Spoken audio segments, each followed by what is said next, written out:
Hey guys, welcome back to another Weird Wednesday. I'm Asherz, and this is Tobias. Tobias. How was your weekend? Oh boy. Exhausting. I Yeah, I I'm feel that. so tired today. Yeah, I had to get up early for stuff like every day.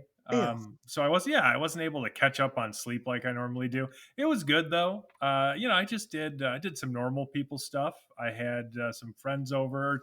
Should say Emily and I had some friends over for our monthly like gaming group. And then we did some Mother's Day stuff on Sunday. That was fun. I got to see some of my immediate family, so nieces and well, I didn't see my nephew. I got to see some nieces, and my brother and sister and parents and whatnot were there. So it was nice. It was very normie centric rather than the whatever weird shit I'm usually up to. Which is weird, right? Yeah, it's weird in and of itself. Yeah, doing normal things is weird to me. Yeah, no, I feel that. I tried to do Joe Bob night, right? Friday night, the Oh last yeah, I drive-in. did catch up with that on Sunday. Did So you? I yeah. have to rewatch it. So while I'm like sitting here trying to Joe Bob, I was late, first of all, because I'm irresponsible and I wish I had a cool reason, but I don't. I took a nap on Friday and overslept. And Nice. that's my excuse. Anyway, so I'm watching it, and it's a great movie. Yeah, well, I wouldn't say it was great, but I enjoyed it. Or at least what I saw, Death Spa. Oh Which yeah. again, I gotta actually watch it because I only caught bits and pieces, and I was like, this is awesome. You hadn't seen it before? No, never seen Oh, Death wow. Spa. Yeah, no, It was I'd seen great. it probably like 2 or 3 times before You it was on the would. last drive-in, yeah. God, you would be the person that's seen Death Spa 2 or Oh, 3 of times. course. What's not to like about it? I mean, it's got, like, Ken Faree in it, it's got a bunch of '80s women in spandex, like, obviously, I'm watching that.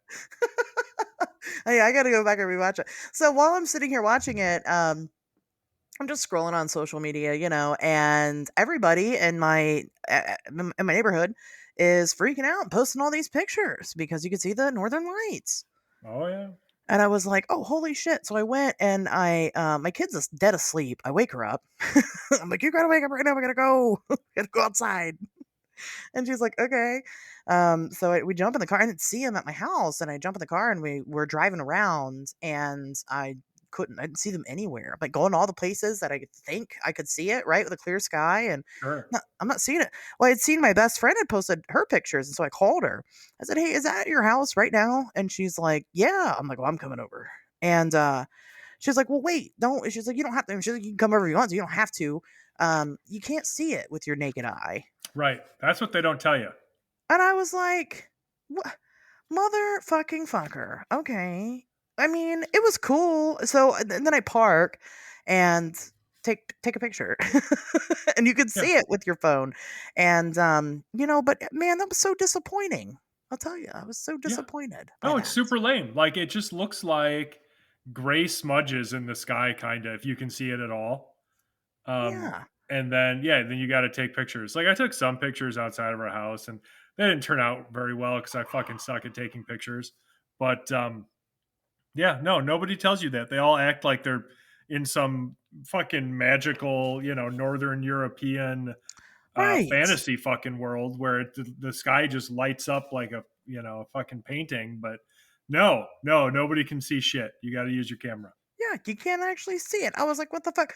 Now, I don't know if that is the case when you actually go more north where you have actual visibility. You should be able to see it with the naked eye if you're like in Northern Europe or someplace, Right. where that's famous for it, then yeah. Yeah, that's what I was kind of coming up with, but at the same time I was already deceived by the internet thinking that this was something I could just see if I went outside. Right. So I didn't trust it very well. But we did see them through the camera, So I guess it's neat, I suppose. Um Not worth traveling for, like the solar eclipse was, right? Or I'm sorry, the solar eclipse. Yeah. This one was not. I would not travel for that. To look at something through my camera. But if I Right. could see it with my eyeballs, yeah, okay, that'd be neat. So I missed pretty much all of the last drive-in, and so I went home and went to bed, and then Saturday I did family stuff. That was great. And Sunday I'm like, oh, it's Mother's Day. that's me, right? It's my day. Oh yeah, shit. Look at you. Happy Mother's Day. I know, thank you. I'm like, that's my day. So I'm like, I'm gonna do fucking nothing. I'm just gonna sit around. I'm gonna watch some movies. I'm gonna play some video games. Well, my daughter, she's in the Big Brothers Big Sisters program. She has a big sister. Okay. And her big sister had asked me if she could take her out to lunch on Sunday. And I was kind of hoping my daughter would say no. And she didn't say no. She wanted to go. Oh and no. And I was like, God damn it. And the only downside to it is just that like this lady, she's super nice, but like when she picks my kid up, she wants to like come in my house and like hang out and like Oh so that means god. like I have to be kind of put together. My house has to be kind of put together. You know what I mean? And it's fucking Mother's Yeah. Day. Like I don't want to fucking put pants on. I just want to sit here, you Did she know. not realize it was Mother's Day? Because I feel like everybody should have known.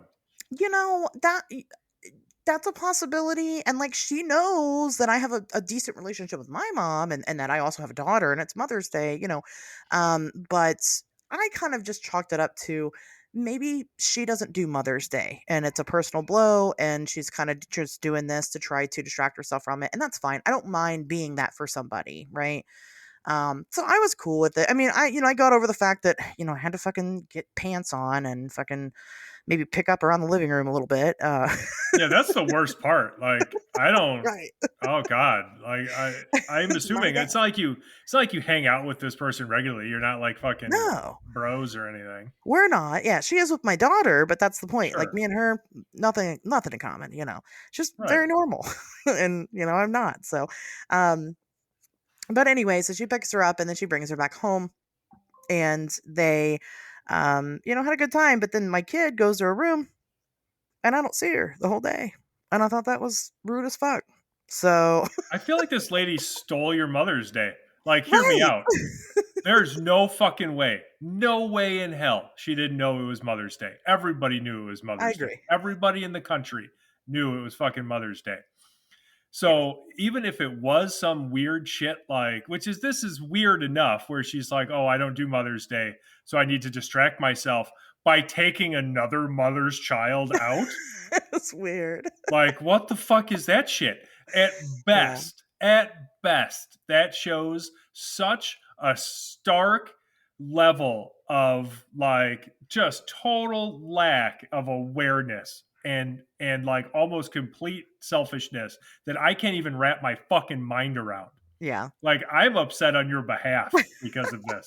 Like, who does that? Who takes Yeah. another fucking woman's kid out to do something on Mother's Day? It's fucking mother. At the very least, be like, hey, it's Mother's Day. Are you looking for a break? If you just want to relax or whatever, I'd be happy to take the kids off your hands or something.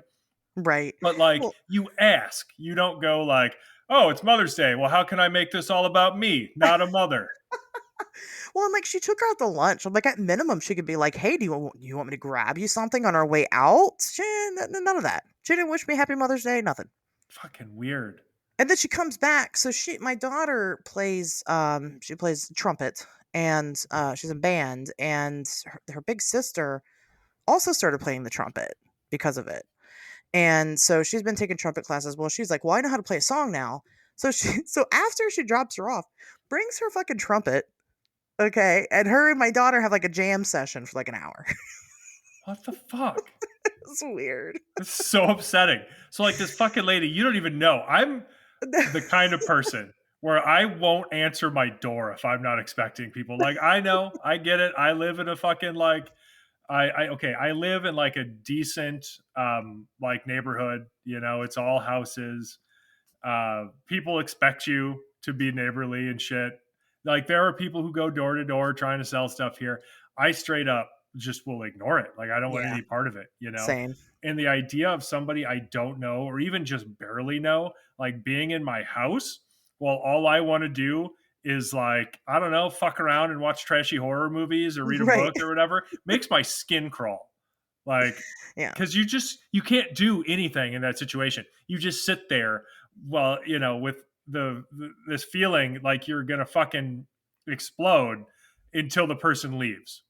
You know, Right. Well, and right, and the whole time, and it's like, she comes and, picks her up, and then I'm like, "Okay, I've got so long until she comes back, and I don't know when that's gonna be, and my ADHD brain doesn't like that. Yeah, it's like you can't start anything I because can't you don't commit, know when right? it's going to be like interrupted. So you just sit there.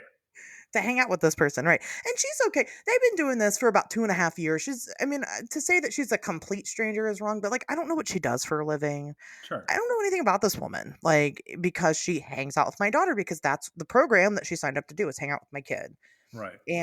But she doesn't ever invite me to go with them to go do anything for us to get to know each other. And I'm okay with that. But then comes and stands around and hangs out at my house for about a half an hour to an hour every time she drops her off.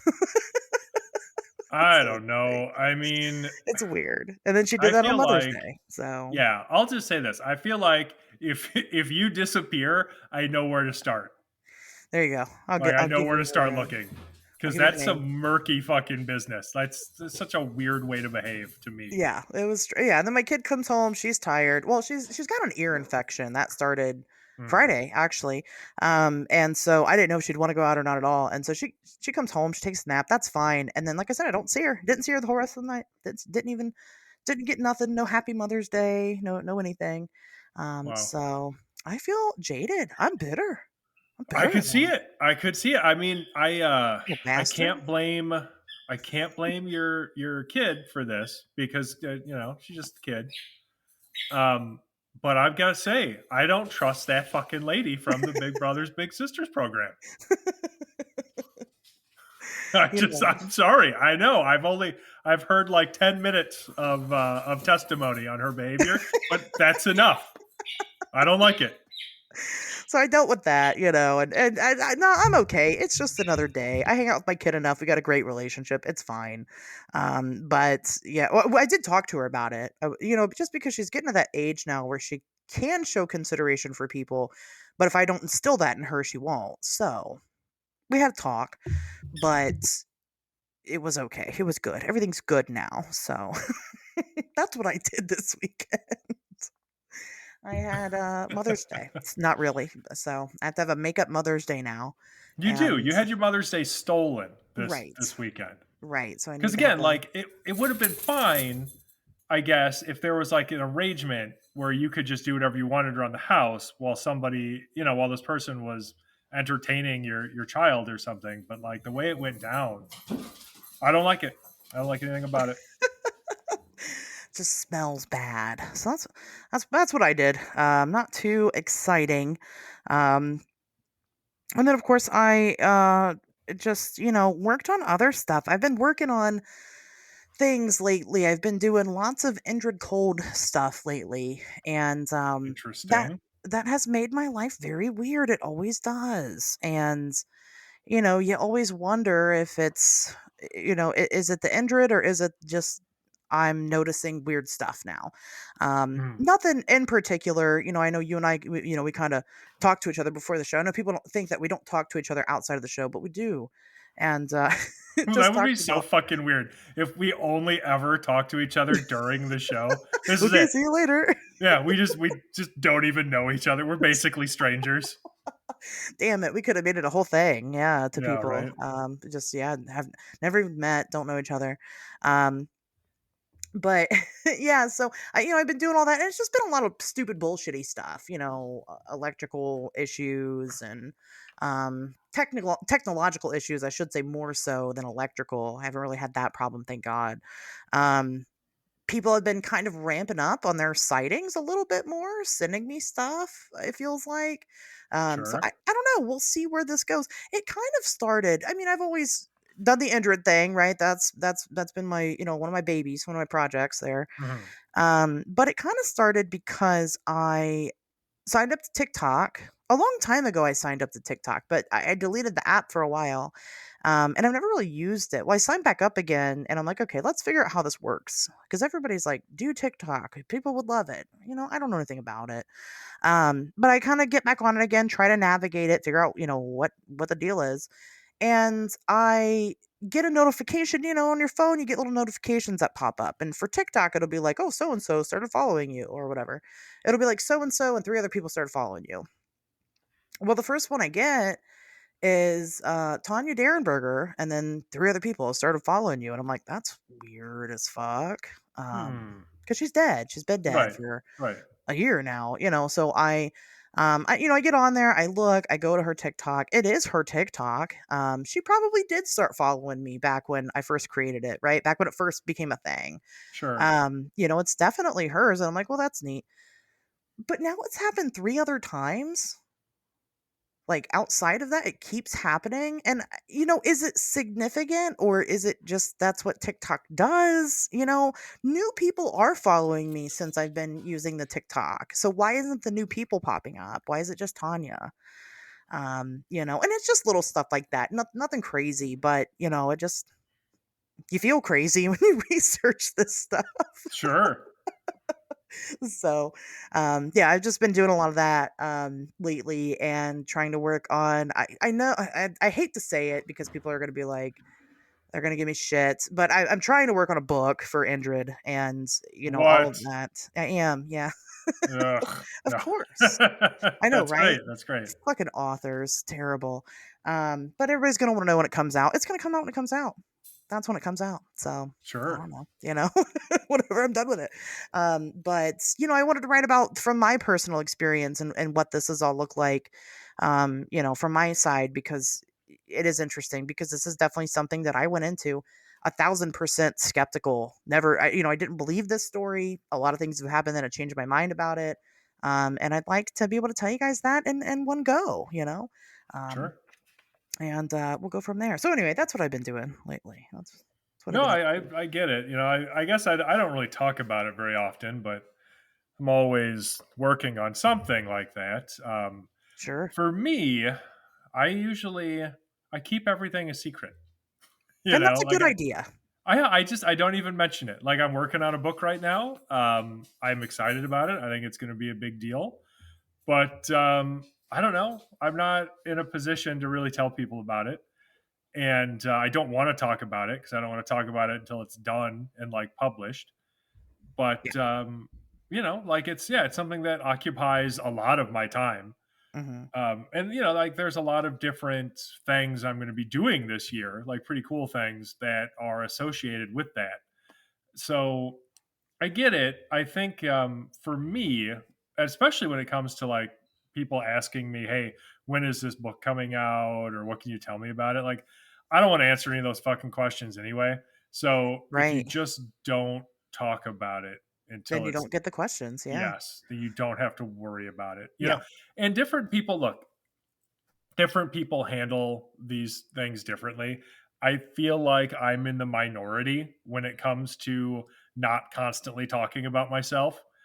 So, do whatever you want. But personally, I think, it just gets old too. Like I see so many people on social media that it feels like their whole existence is self promotion. You know Yeah. what I mean? And this isn't you, of course. I'm just saying, like, in general. And What do you mean? I was gonna name the show on Wednesdays. We talk about Ashers. It yeah, totally is right. me. On Wednesdays, Asherz talks weird. Yep. No, but like just I know in what you mean. general, Yeah. and yeah, so like, but they spread it so thin because there's only so much interesting stuff you can actually talk about, or Right. I should say there's only so much stuff you can talk about that's actually interesting, Yeah. And so if you're working on a book or something like, yeah, you might find an interesting fact that week or something while you're researching for it. But if you're just out there on social media, like constantly talking about it, one of two things will happen. Either you're going to run out of interesting shit to say, like Hmm. very, very quickly, or you're just going to piecemeal feed people your book as you're writing it until they basically have the whole book. Yeah. Yeah. And Definitely. yeah, neither of those are ideal. Yeah. Well, it's definitely it's. I know I have an issue, not talking about the things that I'm doing, and Yeah. which makes it seem like I'm not doing anything. And that's just not the That's case. me. Right. And so, it's like, okay, so I'm trying to find a good balance of, yes, I'm doing things. No, I don't know when. But then I also have a problem that, like, I will start a project, pick it up, put it down. And it's not necessarily like, yes, I've really bad ADHD. That's a problem. But most of the time, it's because when you are writing and making content about ongoing investigations, sometimes the trail just runs cold Yeah. and you have to put it down, or sometimes something else happens and that requires your attention for a little while. And that's on top of like just being a regular fucking person with a job and a kid and a life, Right. Well, it's almost never a um, satisfying conclusion to any of this. Like, no, there isn't. There really isn't. So it can be hard to find out where where you sandwich it, right? Where do you start it? Where do you end it? That's just another issue with the creative process when you're making things. But then you're kind of doomed to make things because otherwise you're not getting paid for all the fucking time you're putting in all this stuff. oh yeah, it's true. Like just going out and investigating doesn't pay anything. No. That's all volunteer. It's only if you can actually produce a product that anybody would Right. want to spend money on that you have any chance in hell of actually making any money off of any of this. And Yeah. I don't mean that in the sense that this is particularly lucrative to begin with, because it's not. You'll Right. never get rich doing it. But just to be reimbursed for your time and effort, Yeah. that's what you have to do. Like Feels just to good. Right. get your website to pay for itself or something, for instance, like you need to be able Yeah. to do that. So Right. So but yeah, so I don't like to particularly talk about things but at the same time it is in the works. Of course it is. sure, Because I feel like I have to make a project out of all these things. And I want to. I want people to know the information. sure. But it has definitely made my life particularly weird. So I guess I'll put the call out here. If anybody has anything at all to say about Injured Cold, knows anything about Injured Cold, has any idea, has any theories, if you want to talk about it, get a hold of me because it's not like the pool is very big out there. I have come across other people that aren't the Derenbergers that claim to have encountered Indrid and his people. Um, Hmm. his sons and his friends, I guess we'll call them as people. Sure, why not? And if you're one of those people, let me know. Let's talk about it. Because that is ultimately the goal is to contact Indrid himself. So this is my plea to do that. So Indrid, if for whatever reason you're listening to the show, you know where I live, my guy. Come over. Doesn't help that I never answer the door, but Well, just like text first or something, right. like that's Yeah, not you're that from hard. Landulo, so I'm sure you know how to text. You could just, he telepathically speaks to you, but like, Yeah, it's how do like a you utopian society. They should have texting. Well, right. maybe not. Maybe not. Actually, Mm. they probably almost certainly don't have social media if it's a utopian society. Well, I would imagine. if I see a black old school car pulling up in front of my house, I'll know. Right. I'm like, oh, okay, there he is. And then I shouldn't say that. Now the government's going to come kidnap me, thinking, well, this is an easy way to get her to open her door. I know they've knocked a couple times, and I don't open it. So anyway, um, yeah. So that is where I'm at right now. Again, if you guys have anything about Injured Cold, let me know, and we will talk about it. Nice. I think Let's that is one of the times that you should talk about projects you're working on, is when you're looking specifically for information on that yeah, topic. If yeah, you're writing a book about Injured Cold and you want experiences from people who have claimed to have interact with Injured Cold or any other, I don't know, Cold Clan. yeah, Maybe residents of clan isn't a great Landulos or word, but whatever, then yeah, like you have to put the call out. What drives me nuts though is you see this shit on social media fucking constantly, and I apologize in advance if any of my friends actually listen to this podcast, um, and do this. But please know that I say it with love. When people fucking like vague post shit like super excited about this project I've got coming up, oh, can't wait for you guys to see oh it, god, hate and I'm that. just like, I'm Jesus Christ, you sound so fucking thirsty. Just please stop. Yeah, right. It's like Like, good Lord. do Like you? nothing, it just drives me crazy as somebody who is a very private person by nature. Like I don't put my personal business on fucking social media if I can avoid it. I don't like to do that. Like I just nothing about that is appealing to me. And it's difficult. And maybe I should be more self promotional, but like I see posts like that, and it's so irritating. It's so irritating to me. Where it's just because it to me it always comes off as like needy, as people just being like, "Look at me, look at me, look at me, look at me. Hey, what are you doing? Look at me." You know, drives me fucking nuts. It's like fucking Christ. I don't mind. The problem with wanting attention is that there's nothing wrong with wanting attention, but for some reason, like it's perfectly normal to want attention. It's perfectly normal to want to be recognized for the things that you're doing. Yeah, But societally, you're not allowed to say that. So people tend to find other ways around that in the way of making those types of posts or whatever.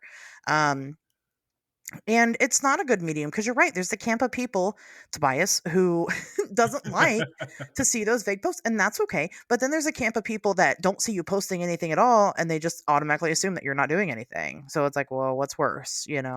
right. Either one, I guess.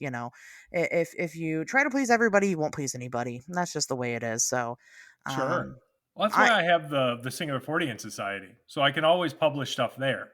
right. And as long as that's active, great. Like I've always been of a mind that like if people give a shit about what Tobias Wayland is up to, that's fine.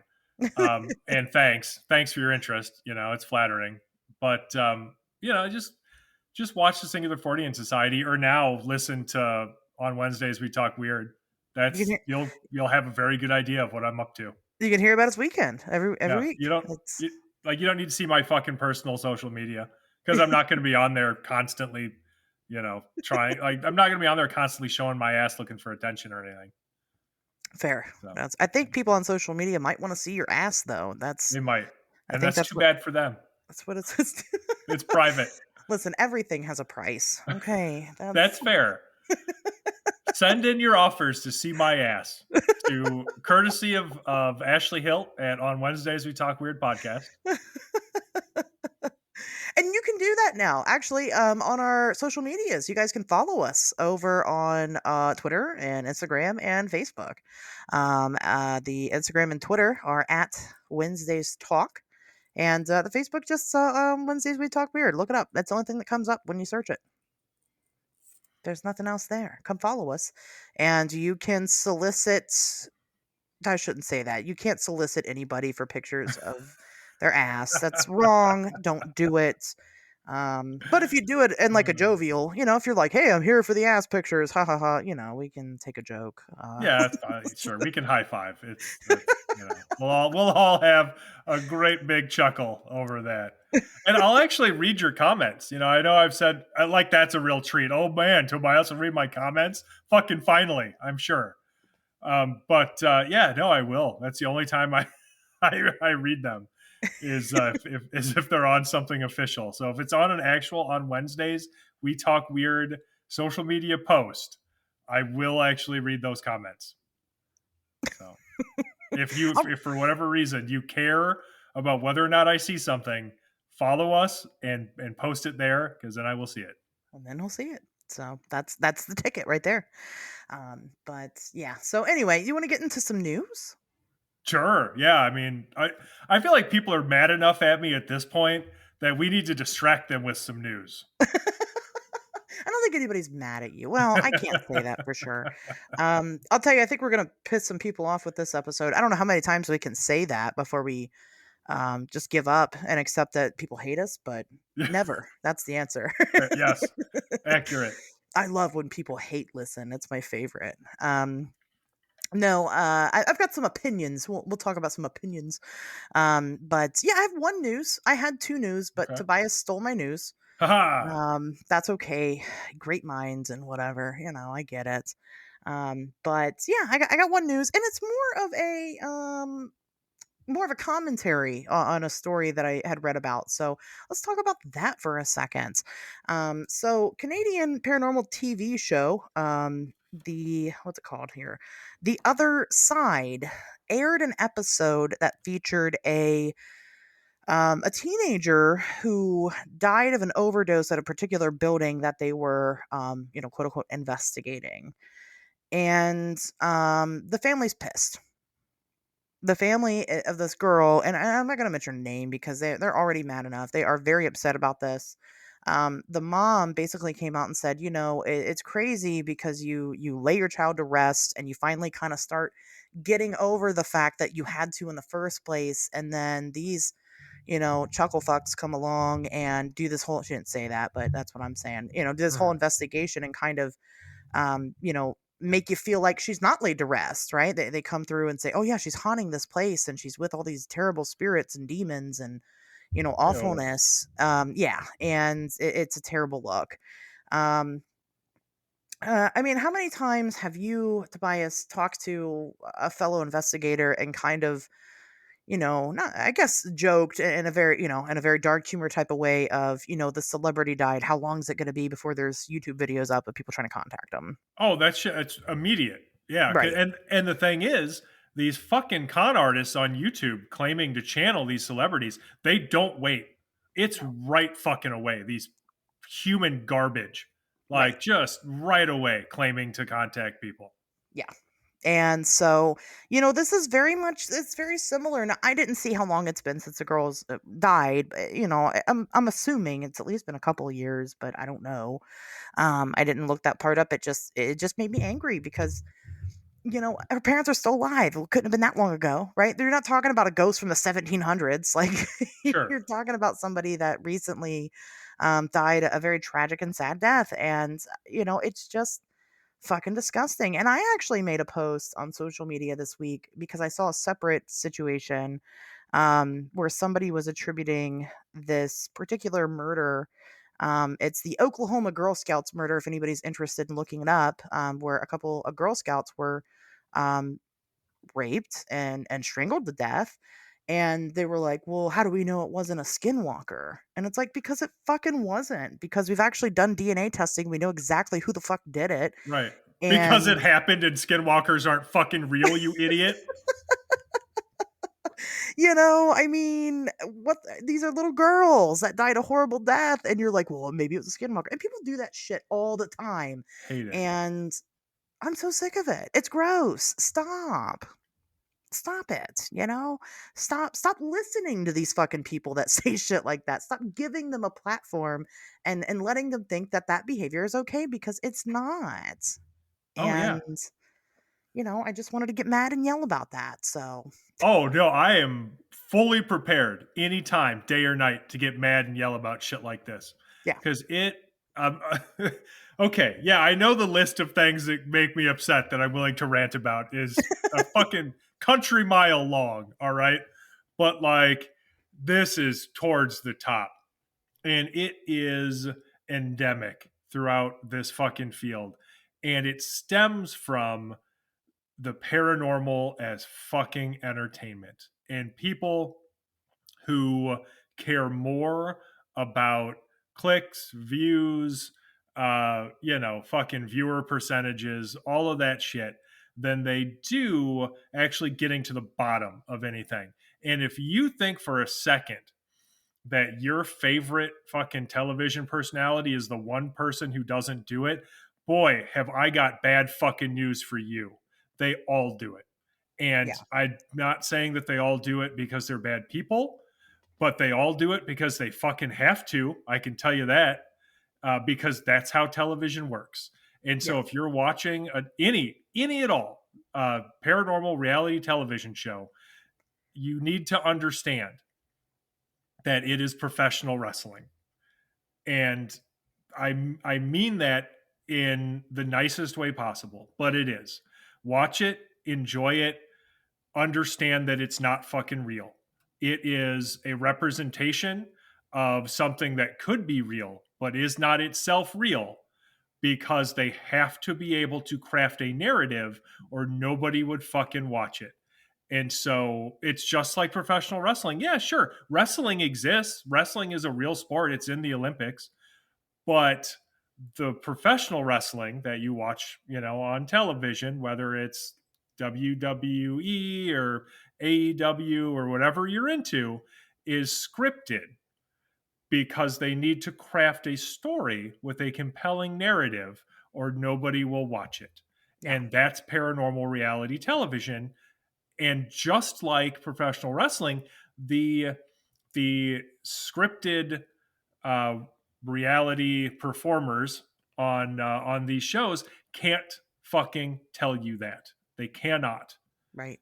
because if they do, and it will break the illusion. They can't break the fourth fucking wall, because Right. if they do, that's the end of the fucking show. Yeah. Yeah, they're not So, Deadpool. They can't get away with it, you know? right, Um, of course. Unfortunately, if only they were all Deadpool. wouldn't that be But neat? it would be. I'd watch. That's the only way I would watch, actually. But no, that's the reality of it. Yeah. And I don't begrudge anybody involved. I just wish that so many people didn't think that it was fucking real. However, when you talk about cases like this, where it has clearly gone too far, like your motivation to be a fucking television like reality star in the paranormal field does not trump a a grieving family's Right. need to process and move on from a horrible tragedy, Yeah. because what you're fucking doing isn't even real, you piece of shit. Like, Right. what the fuck? Of Yeah. course that's not more important. Like, how would you not think of that? Yeah. Like, but you see it all the time, Mhm. constantly. Yep. It's Very really, frustrating. really gross. I just can't, and it's not, but that's the issue nowadays. Is it's not just the reality TV people. The Girl Scouts murder that I heard was on just a podcast, like a YouTuber, like a small time YouTuber Oh, podcast, sure. and I was just like, wow. It just look. I'm not saying people don't die under mysterious circumstances. They absolutely do, and we've talked about some of those people on the show, and I'm sure we'll talk about more in the future. But like you before you claim that that's what it is, you gotta make goddamn sure that that is that I mean, the evidence has to be so overwhelming. I mean, it's gotta at least be convincing. It can't just be, "Oh, this person died and the murderer was never put in jail." It can't be that. Yes. Like, that's not or somebody gets maimed by a pack of dogs and you're like, "Oh, speaking of which, it was Dogman." You can't just say that. You can't just say these things because these people have real families. They have real lives before they died, and we have to respect that and do better. Oh, Do better. completely. And that's what I'm saying. Just because professional wrestling exists doesn't mean that wrestling itself is not a sport. Mhm. So, yeah, just because there are people out there willing to take advantage of these tragedies to try to sell some fake fucking paranormal narrative doesn't mean that there aren't real mysteries that could be paranormal. Of course there are. Right. That's the only fucking reason I do this, is because I've had experiences that I can't explain, and so I have to take it seriously. I don't have a choice, right? Um, but these these people who treat it so flippantly, as though, oh, haha, it doesn't even matter, right? It's just entertainment. Well, okay, yeah, that's fine to a point, until people start getting hurt. and Right. uh, and unfortunately, obviously, that's what we're seeing here. And I just wish that basic humanity won out a little more often in situations like this. Yeah, absolutely. It just we have to do but I would rather see people just like fucking make people up, make a fake name and a fake scenario and claim that, cryptid did it or demons did it Sure. or I'd rather see that than have to continue to watch them, fucking pin these tragedies on cryptids. I mean, it's just ridiculous. But I'm gonna try to keep up with the story a little bit. Like I said, I haven't put the family out there. You can find it. The network that released the episode, they did pull that episode and will not air it ever again. They did apologize. But I would want more than that. I would sue the fuck out of those people. Let me tell you, Oh, I they would. should. They absolutely should. That is speaking to them in the only language they understand, which is the Yeah, bottom line. You know, exactly. if you gotta fucking hit them in the pocketbook. Yeah, like, sorry, it's not enough that you pulled your episode. You shouldn't have done it in the first fucking place. That's the problem, you know. Yeah. You have to Um, give me so much money that you will never even be tempted to do some shit like this again because right. you know how much it fucking costs. Yep. And the cost is more than you can afford. Yep, and the family deserves every single dime, you know, and Yes. so, like I said, I'm gonna try to keep up with a little bit. I want to see what the family does. If they end up starting any type of like crowdfunding or anything, we're absolutely gonna share it, and I want people to go support these people because because now think about it this way too. These are people that like now have had the paranormal completely tarnished for them. They're not gonna fucking believe anything that you have to say. They don't care about you and your research and Sure. the goal now needs to be to get regular fucking people into these topics. Show regular people that there is something here. At least that should be one of the goals that we have. And so now we've just completely, tarnished that credibility all over again. It's like we're not exactly starting over from zero, but it feels that way every time some shit like this happens. Sure. Well, And that's the difficulty because I didn't know that getting into this. I was so fucking yeah, naive. I thought that this field was more academic than it actually is. And I yeah, thought that people got into it because of an honest interest in these phenomena. And I thought that they would all just want to work together hmm, because they would all have the burning passion to understand these things that I did. I just assumed that the only people who would be into this or interested in it would be people like me who felt like they didn't have a choice because they had experienced it and they couldn't ignore it. sure, yeah, But funny story. So it turns out that's like almost nobody in the field. right, That's like 10 fucking people. You know, there's like yep, a dozen of us. Um, yep, and everybody else just wants to be fucking famous. They want to yeah, be the next reality television star, and they don't take any of this shit seriously. They don't give a fuck. They'll say whatever they have to say to get attention. They'll craft whatever narrative they have to craft to get eyeballs on what they're doing because it's all about viewership. It's all about fame. It's all about celebrity, and that's all they fucking care about. yeah. And that was very disappointing to me. And if anybody wonders why I'm so angry all the time, that's why. That's why. That Yep, is literally why. Is because yeah, I've had the scales quite forcibly taken from my eyes in that respect, and I'm just constantly disappointed. But I still feel like I can't ignore this stuff. You know, right. like I can't just pretend like it doesn't exist just because some people suck. I just have to now find a way to tolerate a bunch of shit that I think sucks. You know? I agree. I decided to do something about it and I made the show. And, hope that people actually listen to it, hope that it changes some minds, hope that people that, again, aren't into this stuff come and listen to it and it can be both. You can be entertaining and educational. You can do both of those things. I You know can. that's crazy, but It's harder, but you can. it's Yeah. possible, right? It is. Well, that's why we did the Singular Fortean Society, and Right. that's why I agreed to be on the show. I wanted to do this show is because that's what I'm interested in doing. You know, like just like the Singular Fortean Society, or hopefully any of the books I've written or anything. People seem to enjoy that stuff, but at the same time, I've never compromised my principles. Not at all. Right. It's not None. worth it. Yeah, No. it's not. Never. No. And There are so, certain, like, podcasts and stuff that I won't and they're big, they're way bigger than me. I'll never right. do them because of the shit they talk about, and, Sure. it's just if you start selling your soul piece by piece, eventually you got nothing left, you know? It's true. And so, I mean, I that's part of it, and does it make you unpopular? Well, no, not necessarily. It just makes you have a different audience, and, the best audience, duh, obviously. Which is great. It is great because I have found like-minded people doing the show, and people that listen to it. That's why they like the True. show, Yeah. and hopefully they continue to like it going forward. I don't know. So Oh yeah, yeah, like My people are definitely everybody who's been listening up to this point who has been nodding, rather than like just, I don't know, punching holes in the wall or becoming visibly upset.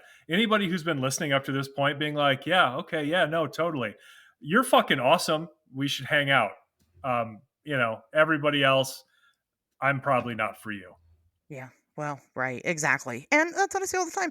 There is enough room out there for all of us to have a seat at the table. I don't hate people that do this for entertainment purposes. I don't hate people Sure. that listen to it for entertainment purposes. I know that there are some of you that listen to the show because you're not researchers and you're not investigators. You're consuming the product, and that's fine too. Um, Yeah. but the reason I am here, the reason Tobias is here, the reason why we do this collectively is to further the science at the end of the day. And but again, nobody's paying us to do that. So we have to do it in the way of content creation and stuff. Right. Writing books, websites, things like that. So Oh yeah, I'd never begrudge the audience for wanting to be entertained. no, not You at all. know, that's not something that I have an issue with Mhm. because I don't think that's the fucking problem. No, it's not. Yeah, It's not. Like the problem is what people are willing to compromise in order to entertain said audience. Like right. that's the fucking issue. Just taking a look at media in general, if you look like the history of documentaries are very controversial because when you sit down to watch a documentary, you are under the immediate assumption that everything that you're seeing is true and fact based, and they've done a really good job presenting that point. And then when you actually start digging into it, you start finding all the shit they left out or all the Right. shit they added, that Yeah. doesn't apply. And that's just part of it. It's not your fault as the audience that you were deceived. It's definitely on the shoulders of these people who do it, and they do it that way because, well, guess what? It propels them further into notoriety. It makes the money, whatever. But you can help by not giving these people any more of your time and money, and I'm not telling you to stop listening to or stop watching or stop doing that thing. That's a totally personal choice. But whenever somebody gets mad at a celebrity or something and then they blow it up on social media, the best way to hurt that celebrity is to just not consume their shit anymore. Yeah. Yeah, you have to suffocate that shit. You Right. do. You gotta will it out of existence. Yeah. So It's I all don't you know. can do. Hopefully in the next 50 years, we'll see some significant heatway in there. And I think it is changing. I think it is. At Right. least I hope it is. I have to keep that hope or I wouldn't continue to do it. I think Um, I've seen, I've seen people doing things for what in my opinion would be the right reasons. yeah. They definitely exist. I think that the internet has gone a long way in Yes. allowing everybody to have a platform, whether you are ethical or unethical. But again, the nice thing about that is the ethical people then find it easier to have a platform and to reach people. And I got to tell you, it was the unethical people who found the easiest time in entertainment. And so, prior to the fucking internet, especially, but even now, so like anything that uh, sort of blanket helps everybody is going to do the most good for ethical people Yep. because boy have we always been the ones who have struggled to be heard because we never have like the sexy fucking shit to sell. It's always stuff that like comes with a caveat or is, yeah, bad news, this isn't real or something. Yeah. So Yeah, definitely. So I will hop off of my soapbox now. But I just definitely wanted to share that and just show you guys, I guess, the ugly side of it for a minute because, well, it's important for us to talk about that stuff sometimes. So sure. let's, like I said, let's do better. And I'm not going to fault you if you were that person that last week, maybe before you heard this, you thought that was okay and you never really took it into consideration. You can change, and I hope you do. And if you do, I'm proud of you. So. Me too. Talk about Yeah. sexy, right? That's sexy, right? Being told that someone's proud of you. Who doesn't like Yeah, that? I'm so proud of you. I'll give you a hug if I meet you in person, I'm gonna but proud not the like a shit sexy out of hug, you. like a platonic hug, like a warm grandpa hug.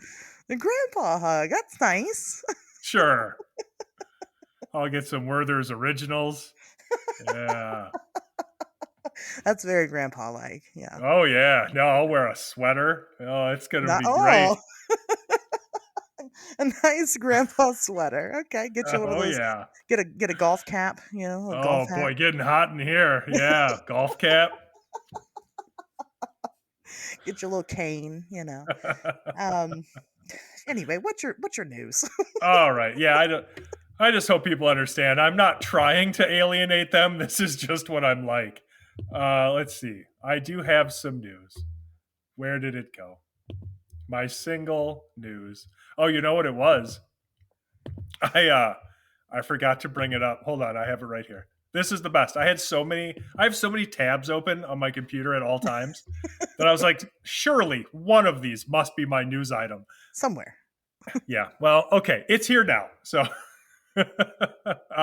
what I wanted to talk about was this woman who reportedly photographed a UFO from her balcony in Italy. So this is Italian photographer Anna Ida Gaida, who captured what some believe to be an unidentified flying object on camera earlier this month from the balcony of her home in, I'm going to say Cella di Bulgaria, Italy. So I feel good about that. I think that was pretty close. I'm not going to say That's it really again, good. Yeah. but yeah, yeah, I think if I could say it in an accent, it would sound really authentic. So, Gaida said that she took two photos from her balcony, and while the first picture didn't show anything out of the ordinary, a mysterious object appeared in the second. So, the puzzled photographer didn't see any unusual objects while taking the photos, which surprised her since she was looking at the sky and not her phone as she took them. So, as people do in the 21st century, she turned around, posted them to Facebook, right? She posted them to Facebook saying, hey, can anybody tell me what this is? So, reactions to the photo have so far been mixed, with some viewers, of course, believing it to be truly anomalous, like an ET spacecraft or interdimensional object or fucking cloud monster. I don't know. While others, of course, suspect that it could be something a little more down to earth, like a misidentified balloon or bird. Now, that bird hypothesis has taken off. That's the most popular so far among those skeptical of the paranormal nature of this photograph. And there were a couple of commenters on the photo itself who were speculating that it could be a martin. And so a martin is very similar to a swallow, right? So if you're familiar with those, that's just picture that. And basically, what people were speculating was that what she could have captured was a martin in flight, because maybe it was taking off, or likely landing or swooping down towards this rooftop, and that's why it only showed in the one photograph. Now, as an investigator, this is something that I had to consider, because I am initially very skeptical when somebody says that they have captured something in a photograph that was not visible to the naked eye. Like, that is a red flag to me. And not because I think they're making anything up, but because that almost always indicates a prosaic explanation. So, especially here, where you've got a sequence of two photographs, one of which has nothing in it, and second, and the other one that has this anomalous object, right? And she didn't see anything with the naked eye. Well, 9 times out of 10, that's because a small, fast animal has just flown in front of your camera very briefly, and that's what you've captured. And it's not going to be immediately obvious. I've seen everybody, or I've seen people mistake everything from butterflies to birds Sure. in this manner. It's relatively common. Like, one of the most famous Lake Michigan Mothman photographs, taken over near Pulaski Road, is almost certainly a butterfly. And it's the exact same situation. Guy is trying to take a picture of this statue, doesn't see anything with the naked eye when he's taking it. He takes a series of 3 photographs, and I think 2 out of the 3, or maybe just 1 out of the 3, whatever, not all of them, had this anomalous object in it, and it's the right shape and coloration to be something like a question mark butterfly. And that makes a lot of sense to me because he's taking a picture of the statue. He's not looking for insects or anything. And so this thing just fucking swoops in front of his camera at the right time. Bam. He takes a picture of it, doesn't even notice it. It's only later when he looks at the photos and he's like, oh, fucking Mothman. Who knew? So that easily could be the case here. But what do you think? So, it is. Let me start over. I've had I've had weird instances of things that I can see with my own eye, but I can't get a good picture of. And I've definitely heard about things just disappearing. I had my own UFO experience a couple weeks ago where whatever the fuck it was of the sky was all of a sudden not there when I tried to take a picture, of course, because that's what happens. They just know that you're trying to get a picture. Um, when I look at the actual shape of the object, it does look like there seems to be some light reflection happening on it.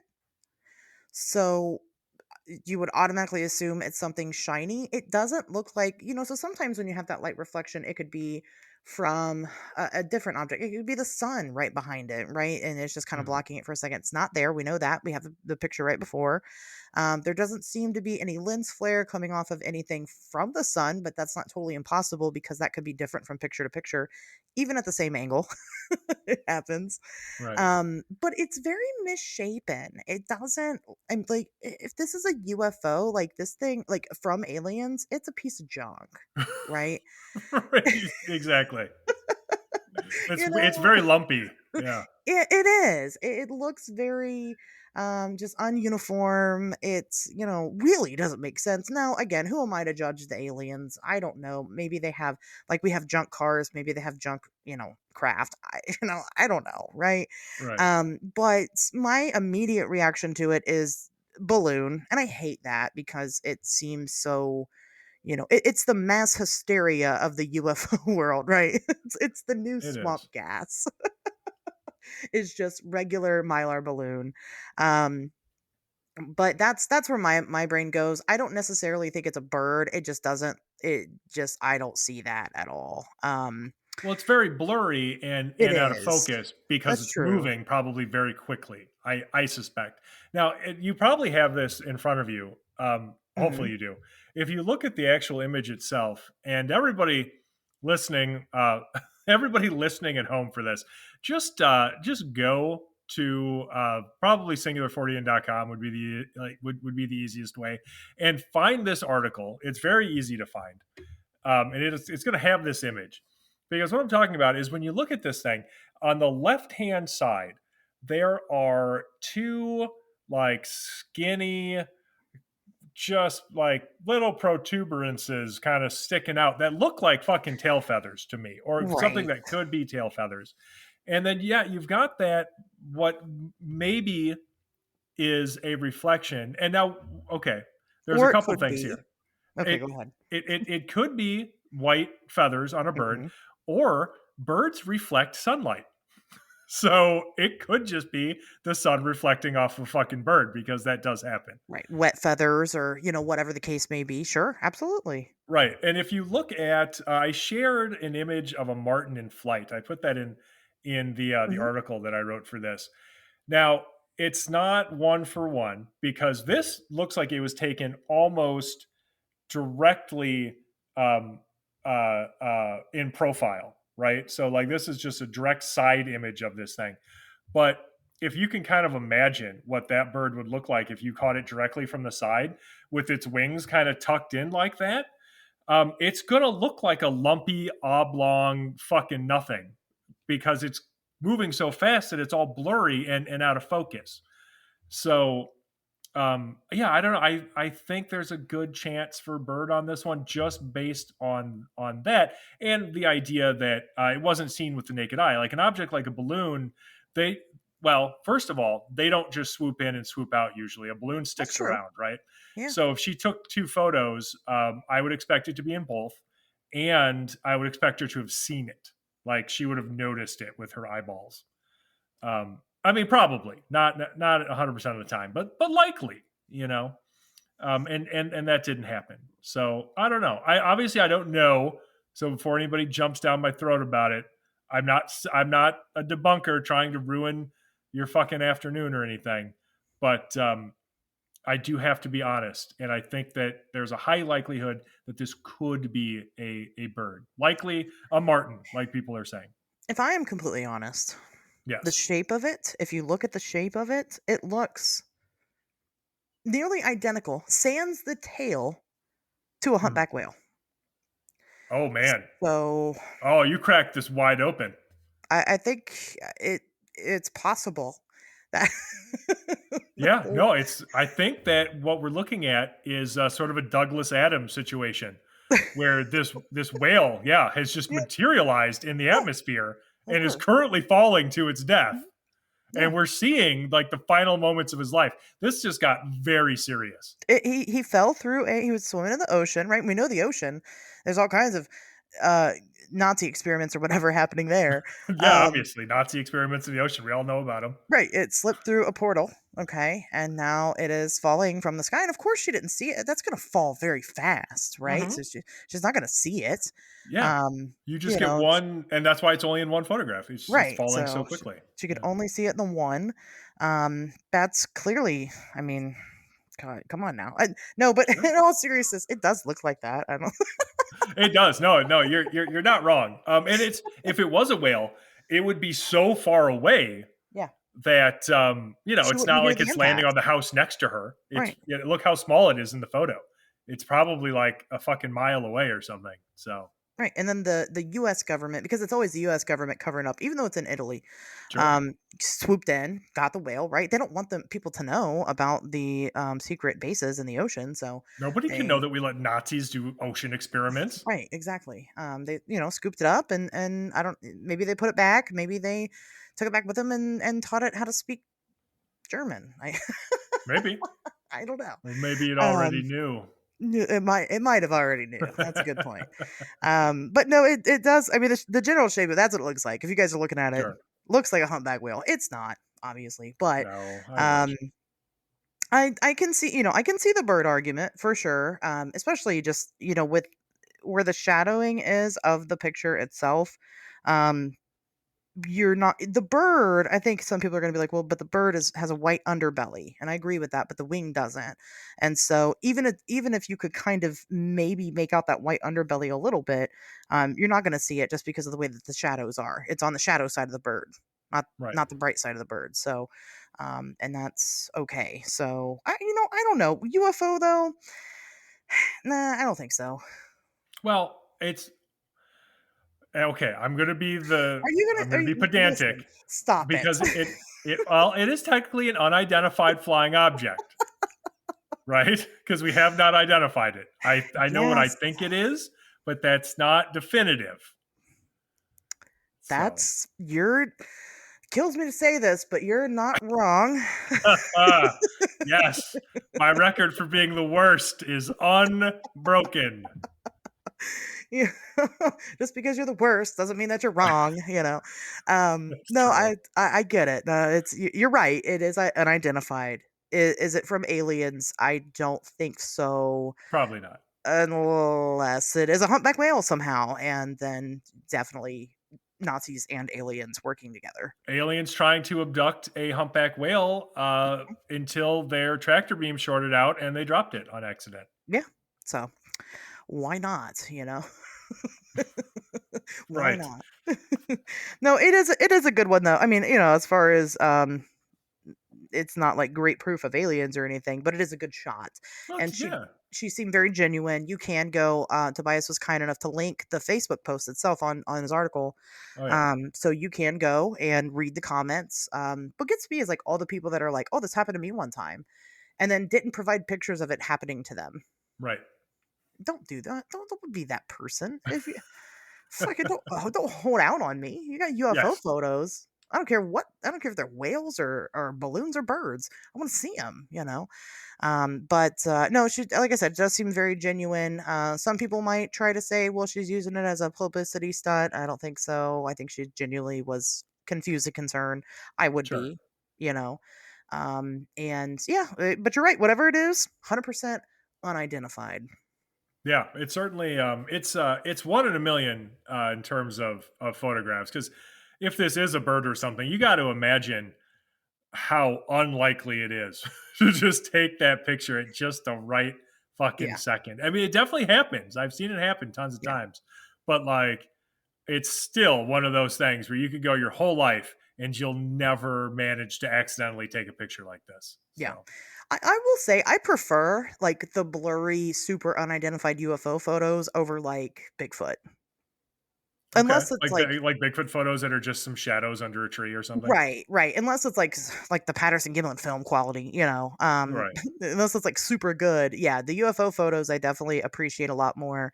Because usually they're not taken around like trees and stuff. Yeah, that's fair. No, I've seen in terms of availability of compelling evidence, I think UFOs ranks way up there because Oh yeah. there are a lot of photographs and videos, shit, fucking videos that have come from our own military Oh yeah. that are compelling, like Hmm. compelling evidence of something.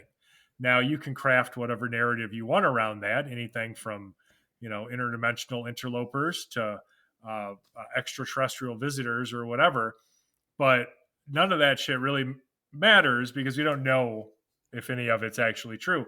But what we do Right. know is there are certainly things that have defied explanation, flying around.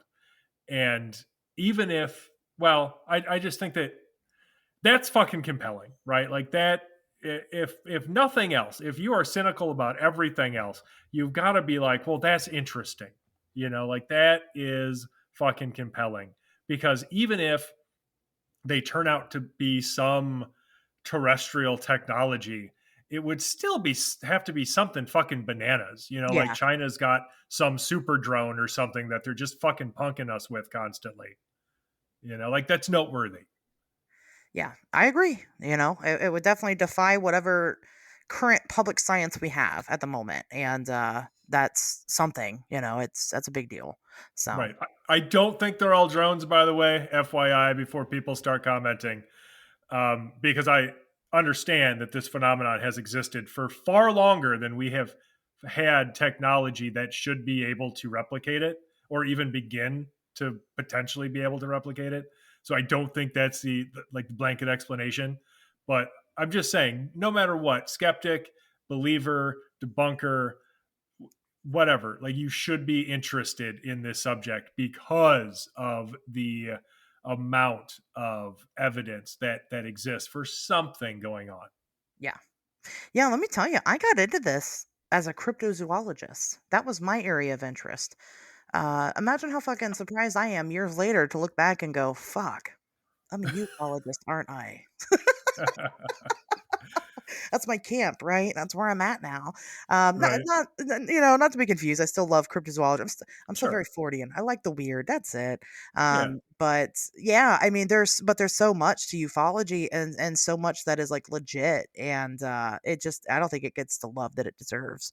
So that's Agreed. Although, like I don't actively participate in like UFO Twitter or anything like that no, because I mean, anybody who has ever listened to the show probably doesn't need me to explain why. It's just yeah, it's not for me. And if you listen to the first part of this show, you know why. yeah, Like I just right. no thank you. I say it all the time. The black sheep of the black sheep. Right. So I just don't do well in these communities, so I have to make my own. So, Yep. That's the way to do it. and Here we it's are. the best, right? It's better. Anyway, good news. Good news. Speaking of cryptozoology, that's what we're kind of talking about this week. Kind of. I know that's weird, right? They say kind of about it. It's Dogman. I was gonna say, like, you wish it was just straight up cryptozoology. It's God, I way fucking do. weirder than that. It is way weirder than that. Oh my god. Yeah. So this was some of the topics we'll cover are definitely fan submitted, listener submitted. This was somebody who wanted us to specifically cover Wisconsin dogmen that weren't the Beast of Bray Road. Right. Which is And such an oddly specific request. it is, but I kind of think I understand what they mean. Sure. I think they were probably just looking for sightings outside of the 1980s to 1990 sightings. Yeah. Um, but the thing is that even if they are outside of those sightings, this is this animal's name. I shouldn't say animal. This is this creature's name. Like that's his name. That's how he introduces himself, I guess. Because even though it might not happen on Bray Road, even though it might not happen in Elkhorn, which is where that that series takes place, people still refer to it as the Beast of Bray Road. This is what it's known as now. Sure. Well, and what's um, interesting to me, and you find this in so many of these creature sightings that end up just being named singularly, right? So yeah, like you've got the Beast of Bray Road. But like if you look at the sightings, I mean, it's a stretch to even say they're the same thing.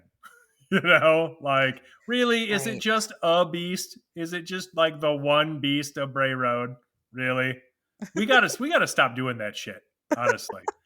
They need better names, but like the problem is like when you're talking about the Beast of Bird, like you're talking about Dogman. That's the name. Yeah. That's the universal name. Right. And so I let's just throw them all in there. Dogman, right? Same with like I mean that's how I feel very much about Mothman. Let's stop calling him Mothman. He's a winged humanoid. Let's call Sure. him that. But that's never gonna take off. No, it's not catchy enough. It's not right. So it's like No, I get okay. it. Like as somebody who has a book called The Lake Michigan Mothman. Oh, you know somebody Um, like that? yeah, right. Like I struggled with it. I did Yeah. because I was like, well, I don't want to just be some asshole sensationalizing things, to sell a fucking product. Well, I should say I don't want people to think that's what I'm doing. That was never my intention, and I labored over this for some time, going like, okay, like I there has to be something to this that really connects it. Like they're like you, I just people need to be describing the same thing before I want to contextualize it by saying, hey, this do you guys remember the Mothman from Point Pleasant? Well, this seems to be the same thing that people are reporting hundreds of miles away. And so it took a while for me to get there, but at a certain point, nobody gives a shit about winged humanoids, but everybody Right. fucking loves Mothman. So, Yeah. I think Ken Gerhard has a book, I think that's called Winged Humanoids, mhm. you know. And we should see um how his sales did versus Mothman prophecies, right? It's like a catchy name is important, but it's recognizable, right? I guess that's why John Keel At is this why it point, is yeah. mostly now. But I understand. I just want a montage of you laboring over this. You're kind of you're sitting in your chair, you got your head in your hand, shaking your head like Yeah. it's not I'm just Mothman. like staring out a window with a Drinking glass of heavily. scotch for like Yeah, hours. it starts raining. Oh, yeah. I mean, okay, like metaphorically, it very much was that. Right. Because again, like it got to a point where I was like, look, I need people to understand what is happening here without me having to explain dozens and dozens of sightings every single time. Yeah. And so Absolutely. yeah, like the best way to add context was just be like, have you heard of Mothman? Okay, this is basically that. It's that guy. Um, Yeah. I imagine, I'm sure you suffer the same thing when you go on shows or, people want to interview for different things and they're like, well, Mothman, isn't that just Point Pleasant? And then you're like, here we fucking go. I got to start all the way from zero to, It wasn't even just Point Pleasant in the 60s, for it fuck's wasn't sake, even mostly Point Pleasant. Like, Yeah. It's like, read a book, for fuck's right. sake, people. Yeah. Yeah. Wasn't that just Point Pleasant? No. Well, you see, it's kind of how you gauge where you can start, right? What you're what Right. you're looking at. Anyway, but this is the beast of Bray Road is the Mothman of Wisconsin, except for the Mothman in Wisconsin. It is the Mothman of Wisconsin, or it was until like the Until Mothman. 2000s. Yeah. So that is its name. Dogman is I go back and forth with this topic a lot, and I know people hate to hear me say that because it's become like it's up there with Bigfoot. I don't know if you agree, but that's how I feel about it. It's very popular. Oh, Dogman, so hot right now. So I hot. don't Yeah. I don't think has achieved the level of popularity of ghosts or Bigfoot or UFOs, but its star is fucking rising Yeah. currently. Like everything I see now is Dogman this, fucking Dogman that. Like Yeah. every Yeah. documentary coming out, Yep. yeah, from mostly from people who would have been making Bigfoot documentaries before. It's all Dogman now, nothing but Right. Dogman. It is the hot new cryptid. Well, it's not new, but it's the hottest topic, and just has really taken off, and people love it. And it's unfortunate because I don't know what else I would call it. Dogman is such a dumb name, Yeah, I and mean, maybe what are you gonna do? You can't call it a werewolf because that has way too much baggage. it does. Wolfman, I mean, that's just Dogman by That's just with a a slightly different werewolf. name. Yeah, that's just werewolf. Yeah, Wolfman is just like that's just Yeah, Lon Chaney Jr. You know. right, being a werewolf. I mean, so it's tough because I know the first time I ever heard a dog man was actually way before I got into any of this was when I used to just get high and drive around with my friends. I wasn't driving high. My friends were though. And Okay, I mean, no judgment. It's you know whatever. but we would go to like different haunts, different places that were allegedly haunted, spooky roads and ghost lights and all that. And I've definitely talked about this area before. And there is an area that's pretty close by to us that is like steeped with all kind of lore. And I came across a post on social media that claimed that there was a dog man there. They call it the Beast of Butter Street, Hmm. or the Germantown Dogman. And I just thought it was frankly hilarious. I'm like, that's so ridiculous. It doesn't exist. And I've been there. We used to go there I've probably been there 100 times. We used to go every night. That was our place where we drove around because we couldn't stay at home and get high because our parents were there. Oh, I know. Like people not from the Midwest need to understand that something you do from like your early teens through whenever you move out is go and drive around. Joyrides. Yep, that's Yeah, what you there's do. nothing else to do. Yep. And so, I mean, we had never seen anything like that. Anything even comparable. Never heard anybody talk about it. It just seems so ridiculous. So, I mean, color me fucking shocked when Small Town Monsters releases American Werewolves, and they interview a guy on there who tells this whole tale about finding bloody clothes from a jogger in the area. And, of course, I've spoken with him since then. Seems like a decent guy. Told me all kinds of stuff. I mean, my gosh, he's had dogman encounters in that area a couple of times, and I'm like, wow, we were there all the time, and it never happened. He begged me not to go out there during a certain time period of year because they're so active and so aggressive. And I was like, oh, okay, maybe I'll listen to this guy, or maybe I won't. Maybe I'll go out there and get eaten, and then people will talk about it on the internet. But I mean, I don't. Part of me just wishes I would get fucking eaten because then at least like somebody would have, he's because like, there's oh, it was just all true. yeah. Well, it's just there's no evidence, like No, no good, and don't even come at me with that fucking missing 411 shit. Everybody, no, yeah. I know what you're thinking. Everybody just hate listening at this point, but like, there's no evidence, zero, No. uh, that is conclusive in showing that any cryptid has ever fucking hurt anybody, let alone like disappeared them in the wilderness or Right. wherever.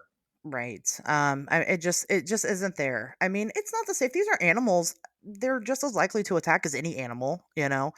It's not to say that it has absolutely never ever happened. It's just there's no evidence that it's ever happened. We Yeah. will do the missing 411 one of these days. But Sure.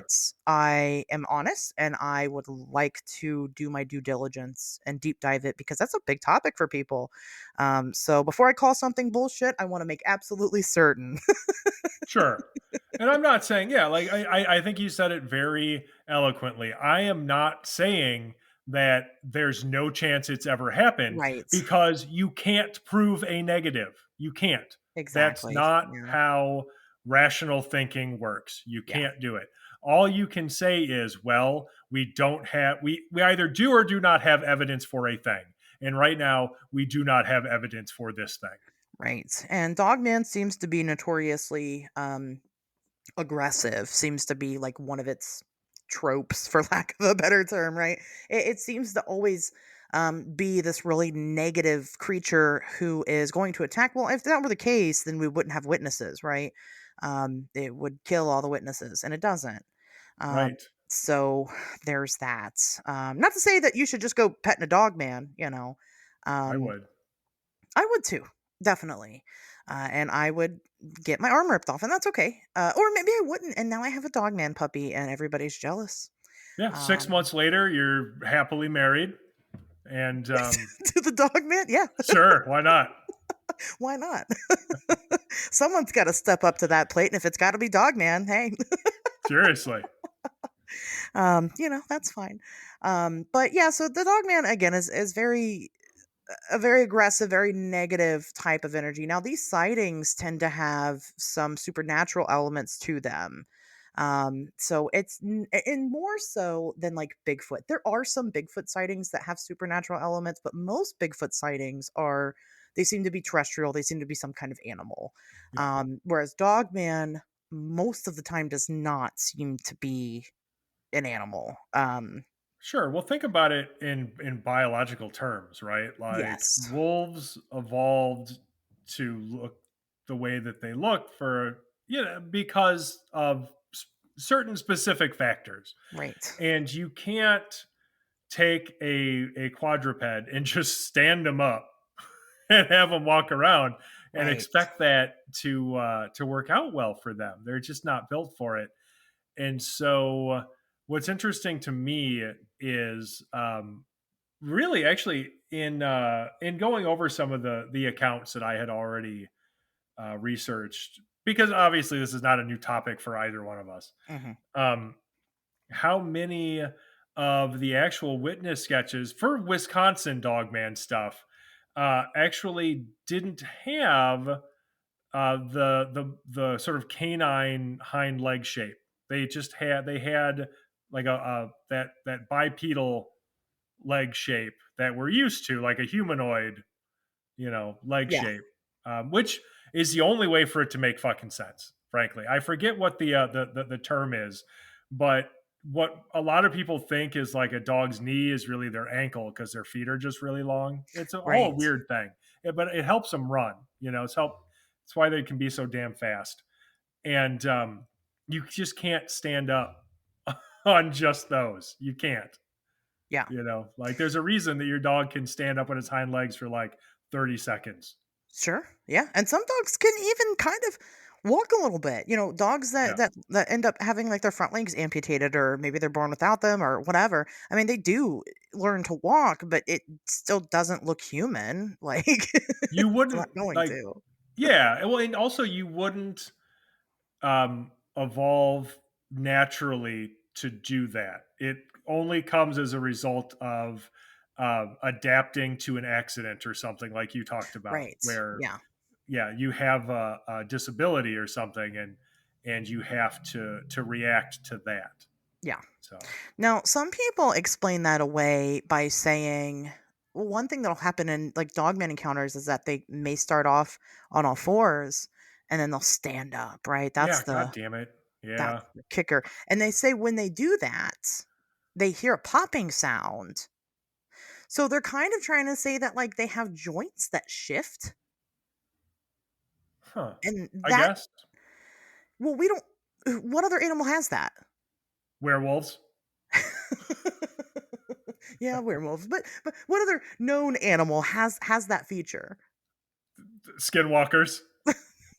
Oh yeah, totally real animals. Skinwalkers. Have you Nothing. ever been to the Skinwalker farm? It's neat. Yeah, right. You can go to the zoo and see them anytime you want. I don't think there's any that have that feature that No, I'm aware of. Now, I'm not gonna say that there's not some fucking obscure rodent living in the fucking Amazon somewhere that's got this feature, but nothing notable that I can think of can do that. sure. Like most things don't change the shape of their legs, in order to stand up upright Right. and walk around.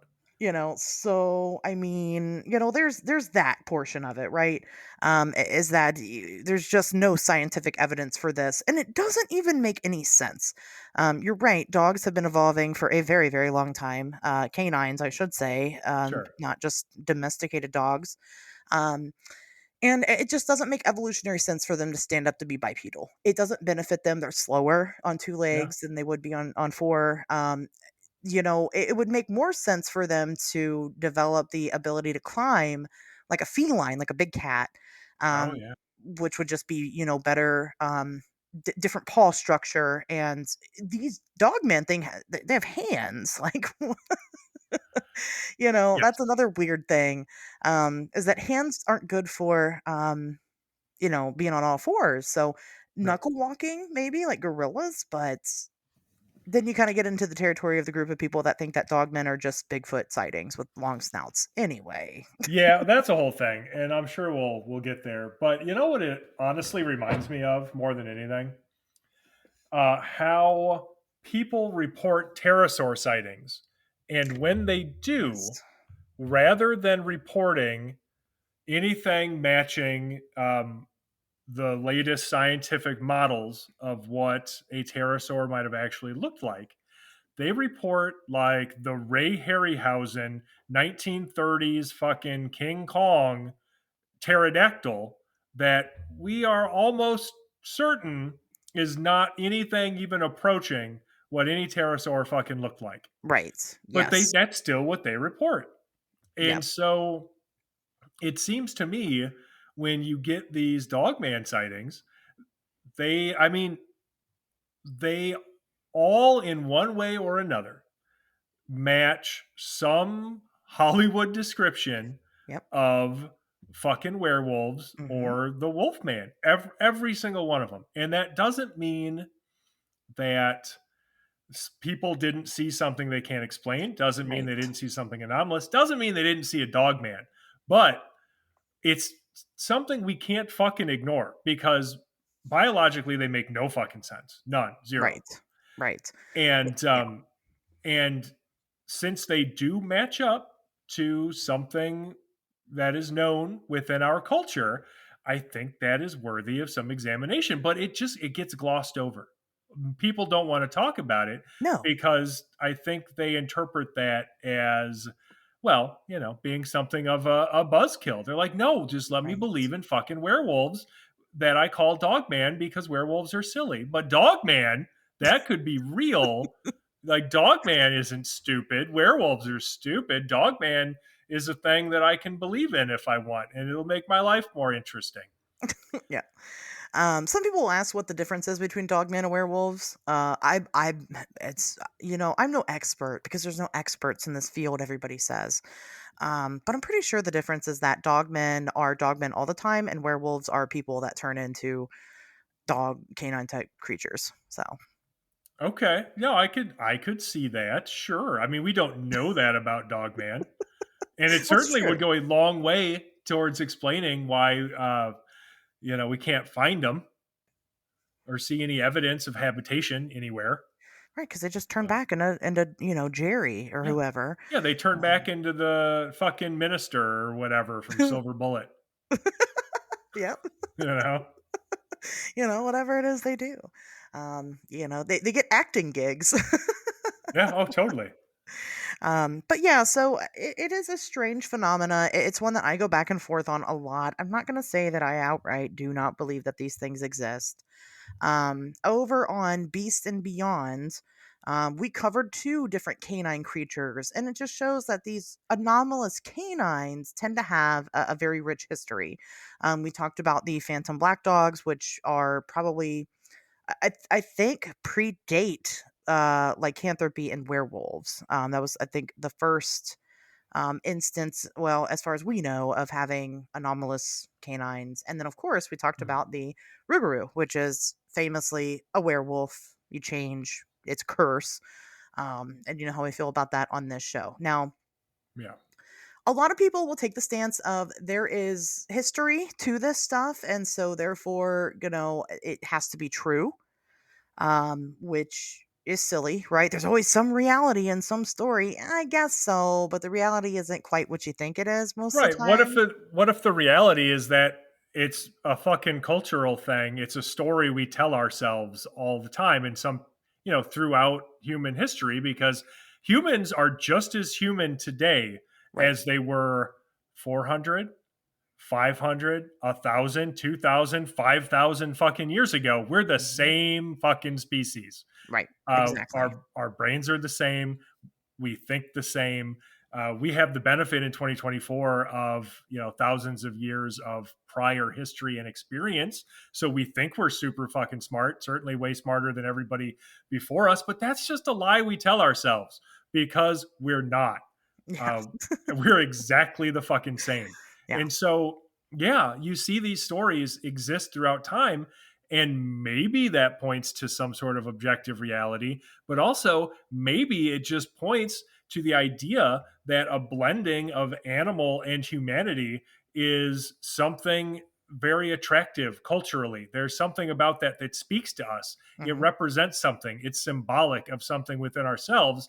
And so those stories remain popular forever. Right. I mean, people are creative. I mean, that's just a part of it too. People can have vivid imaginations without that imagination really. So, like, I could look at my dog and go, "Oh, wouldn't it be fucking neat if my dog just could now walk on two legs and had hands and also attacked everybody that it met?" Um, the truth in that is my dog, right? That's the true part. It's not the turning into a bipedal killing machine, right? So Sure. when you're looking for the truth in something, it's not necessarily that part that's the truth. But I digress. The whole point of me kind of bringing up this history tidbit is that one thing that I kept coming across consistently with the Wisconsin dog man Mhm. is people claiming, articles upon articles of people claiming that there were experiences of known dog-like creatures with the Native Americans in Wisconsin. Who claimed that? A lot of people have claimed that. Right. So where did that come from? I didn't find anything. Couldn't No, find I it. don't. I would love to have a source on that. Exactly. Yeah. I'm not saying that it's made up, but I will say that I would want a credible source, Right. because if there's one thing that white people love to do, Yes. it is make shit up and then credit it to indigenous people. Yep. It absolutely is. So that, I find that very annoying. And I'm a white people, and I know I'm not supposed to speak for, indigenous people, but I mean, come on now. That's just ridiculous. Stop saying stuff. Without some type of backup. Now, I have researched a lot of Native American lore because it ties into some research that I've done. Fuck, again, back to Mothman, Chief Cornstalk, right? Mhm. Um, and what I have found across the board is that Native American lore typically is very positive when it comes to wolves and dogs in general. I have not found a canine creature yet that is evil or aggressive. And so, and I haven't found one that's half human either. Even if you look at skinwalkers are just humans that shapeshift, and they don't shapeshift into dogmen. They shapeshift into known animals, coyotes, Right. owls, things like that, or they possess animals, Sure. things like that. So I couldn't back up this claim. I tried, but I couldn't. I've never heard any credible source for that, and No, I live here and I'm right. weird, so you would think I would have come across it now, and I mean, I don't know. I guess, like I said, I would just love to see a real credible source for that information, and it's Yeah. also difficult too sometimes, I think, because something I've seen happen in this field is people will just like nominate one person and be like, "Oh, this person speaks for all indigenous people." Yes. Um, and then that person can say whatever they want. And they'll be like, "Oh, yep, see, look, proof that Yep. like the Ho Chunk people in Wisconsin fucking have had Dogman forever because this one person said so." And it's like, well, but that's not how that works, you know. Like Right. now we are dealing with oral traditions, which is difficult. Absolutely. You know, it's very tough. Um, to to source those, I think, effectively. But like there are people, well, there are people more qualified than me, like actual anthropologists who really study this Yes. kind of stuff, who Mhm. I am certain have methodology for actually being able to try to understand oral histories better than just me on this podcast. um, but my point is, far too often, I think we end up having just one person nominated as the source for Native American history and folklore or whatever, and then people just blanket apply that to everybody within a culture without doing any other research. And it's like, well, that's I don't think that's how that works. You No. know, it's that doesn't really prove anything at all, honestly. And so we have to do better, you Yeah. know, and whatever. People just do better. Just knock it off, That's I'm just gonna title this episode "Just Do Better," right? because y'all need to do better. No, when we say Native Americans, people often forget we are talking about right now the recognized tribes. I think there's over 570 There's so many. recognized Native Yeah, American tribes in this country, and that doesn't include like there's so many more that were genocided that aren't right. they're extinct. They're not around anymore. And so it's just saying Native Americans is such a blanket statement. You have to say what tribe, who's saying Yes. this, and Get real specific with me because I want right. to know. Right. And so, a really great resource, if you guys are curious, you don't have to like be a super cool person like me and Tobias to do research on this.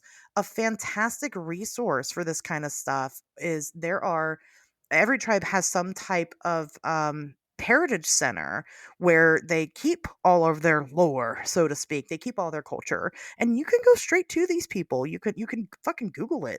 Most of them will have a website and a phone number, and you can call them and you can ask them yourself, and they'll tell you.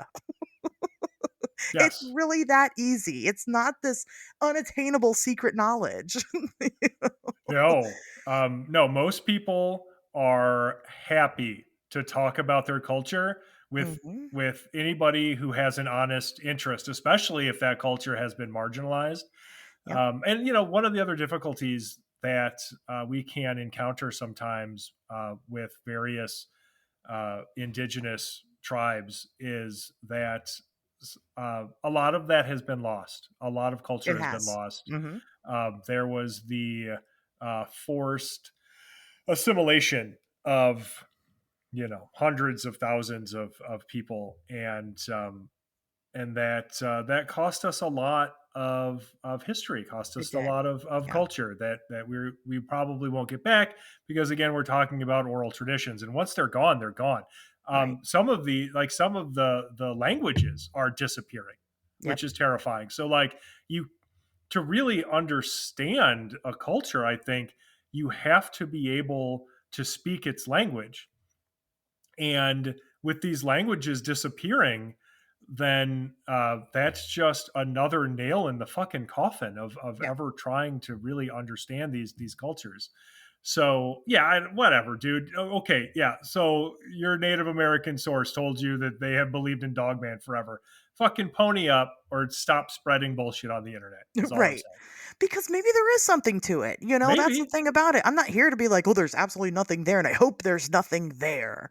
I want there to be something there, god damn it, Right. but I just need the facts. Yeah, I gotta tell you though, it is something of a fucking sore spot for me when people exploit indigenous Yes. fucking cultures for shit like this. Yep. So if you want to automatically make my asshole list, by all means, do that shit. Yeah. because it's always just the dumbest fucking white dude doing it too, where Yeah. you're just like, you motherfucker. Yeah. Of course, like this is what you're. Of course, you're appropriating somebody else's culture to try to sell a book or be on TV or get fucking clicks to your website or whatever the fuck you're trying to do. Yeah, we don't do that here. So Mm-mm. if that's what you're looking for, sorry. But Tobias, why don't you tell us what is the earliest sighting of this creature in the Wisconsin area? Oh fuck, I don't know. You're so No, you're from there and you're weird. You said it. I know. Right now, well, that's the thing. So chronologically, or like chronologically as it was experienced, or as it was reported, because as it was reported, Mm-hmm. we're talking what, like 1991, but chronologically as supposedly experienced, then we're talking 1936. Yep. So, we'll talk about the 1936 sighting. Because well, here's the thing: is that um, it seems very isolated. Don't you agree? This is a very isolated experience chronologically from when all the other stuff happened. Yes, I would agree with that, because when you look at this 1936 sighting that I'll get into in a second here, there are decades between it and like the next reported sighting just in the timeline, because it really isn't until I think like the 70s that you get another one. And it's also really fucking weird. And it's got like high strangeness elements to it, which again is something that you see in these Dogman sightings constantly, time and time again. So prior to the early 90s sightings that sort of kicked off the whole beast of Bray Road um, excitement, we'll say, there was a guy named Joe Shackleman. And so Joe Shackleman didn't himself see a dog man. No, rather it was his dad. So his dad, Mark, is the one who reported seeing this strange creature, and he only ever told a handful of people. One of whom, of course, was his son, but otherwise he kept it to himself. And that is to say, this story never would have seen the light of day if we wouldn't have had the widespread media coverage of those early 90s sightings Mm-hmm. that we did. Because without those being popularized, Joe never would have come forward to talk about what his father had told him. So, Mark's story begins, like I said, in 1936, when he was working as a night watchman at a Catholic convent called Saint Coletta. So he's working as a night watchman, and he encounters this strange creature at midnight. So it's the middle of the damn night, 2 nights in a row. The first night, he finds this creature reportedly kneeling on top of a Native American burial mound. So, in light of what we just talked about, I just want to stop for 1 second and say Sure. this is another fucking thing I see all the time. People, again, mostly, your basic white people, will ascribe this supernatural importance to things like Native American burial grounds because of this type of othering, where Mhm. they will sort of elevate the spiritual beliefs of another people that they consider to be exotic. You might not think that it's harmful and racist, but believe me when I tell you that it fucking is. Yes. So I don't know. It's part of the story. I just wanted to pause real quick and address that. But yeah, so supposedly the thing was kneeling on top of this Native American burial mound, which we have tons of here, by the way, and they're beautiful. And if you're ever in the area and you need to know of some you could visit, I know a bunch. Anyway, so this thing, whatever the hell it was, seemed to be clawing in the ground as he approached. So this thing is clawing in this Native American mound, I guess. And it looks like, well, you guessed it, a wolf man, What? basically. So, yeah, I know, weird, right? So he said that it was covered with dark or black hair, Mhm. gave off a bad, bad odor like long dead meat, had eyes that looked right into him. And as he was staring at it, it gave this low growl and it said something that he interpreted as Gadara. Yeah. So, and also for the record, my main source for this, of course, is a book by esteemed, late, unfortunately, researcher Linda Godfrey. Mhm. Her work, "The Beast of Bray Road." So it's a pretty solid source if you really want to learn more about Dogman, especially in this area, by anything that she's written, and Yeah. you really can't go wrong. So She's the person for sure. oh, she was. Yes, definitely. And so he sees this thing. It's this weird wolfman looking thing covered in this long hair. It's got weird hands because the thumb and little fingers of its hands appear to be shriveled. Um, but otherwise, it's got these claws and it's clawing into the earth, and it says some weird fucking thing like Gadara. Of course, it has been noted by Linda and I believe Lauren Coleman as well, um, that Gadara has a biblical significance, and it does, because Gadara is near the place in ancient Judea where Jesus supposedly exorcised a demon possessed man. And a lot of people probably heard this story. This is the one where this guy is possessed by a bunch of fucking demons, and he exorcises them, causing the demons to go into a herd of pigs, which then throw themselves into the Sea of Galilee. So there you go, Gadara.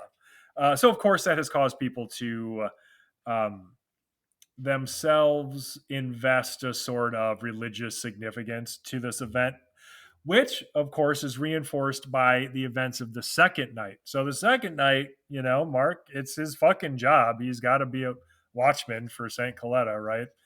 So there he is, sure enough, the second night, and he sees this thing again. And he's looking at it, it's looking at him. He's fucking terrified. And he said to his son, apparently, that the only thing he could think to do was pray. So he prayed to God. And when he did, this thing reportedly turned and slowly walked away. And when it did, it sneered at him. So I can just sort of imagine, like, there's a couple things that had to be going through this dog man's head, right? Like, it's either like, oh shit, he's praying, I got to get the fuck out of here. Or he's just like, oh, dude, this is sad. Is that guy praying? And so then he just got the fuck out of there. Uh, He's really afraid of me. I guess I'll just leave him alone. right? It's like, damn, dude. Okay, settle down. I'm leaving.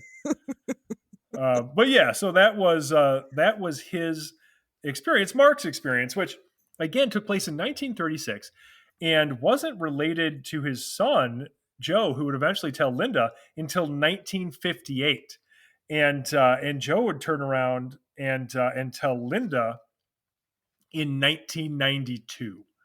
So Yeah. this is a story that people love because it's got it all. It's got Oh yeah. Dogman, it's got religious significance, it's got a weird occult word. Yeah, it's everything people want in their fucking Dogman story. But at the same time, there are decades that have taken place between retellings of this story. And as far as I know, it was never written down prior to Linda covering it. So um, that doesn't lend it a ton of credibility. I'm not saying that it's made up, but memory does funny things over the course of decades, and so who knows really. I'll say this: I wouldn't blame somebody for not immediately believing in the credibility of this story based on the circumstances of its retelling. I'm not Yeah. saying that that's what I'm doing, but it is the kind of thing we have to be aware of if we ever want people to take this shit seriously. It's just not a good look. Yeah, it's a fun story, It is. you're right, it has everything. It's very sexy, and, I can understand why people like it. As far as believability, doesn't matter if we think it happened or not at this point. Maybe, maybe not. It just depends on how much stock you put into it, especially with the Gadara thing. That's super interesting if it happened. But yeah, I mean, you're right. It's definitely a secondhand story. It could have been embellished. Maybe he did see something and he embellished it for his son. Why would it be completely made up? I don't know. It doesn't really sound like something people would make up in the 1930s. I can say that, Hmm. you know. But I wasn't alive then either. So I don't know what kind of stories people were making up.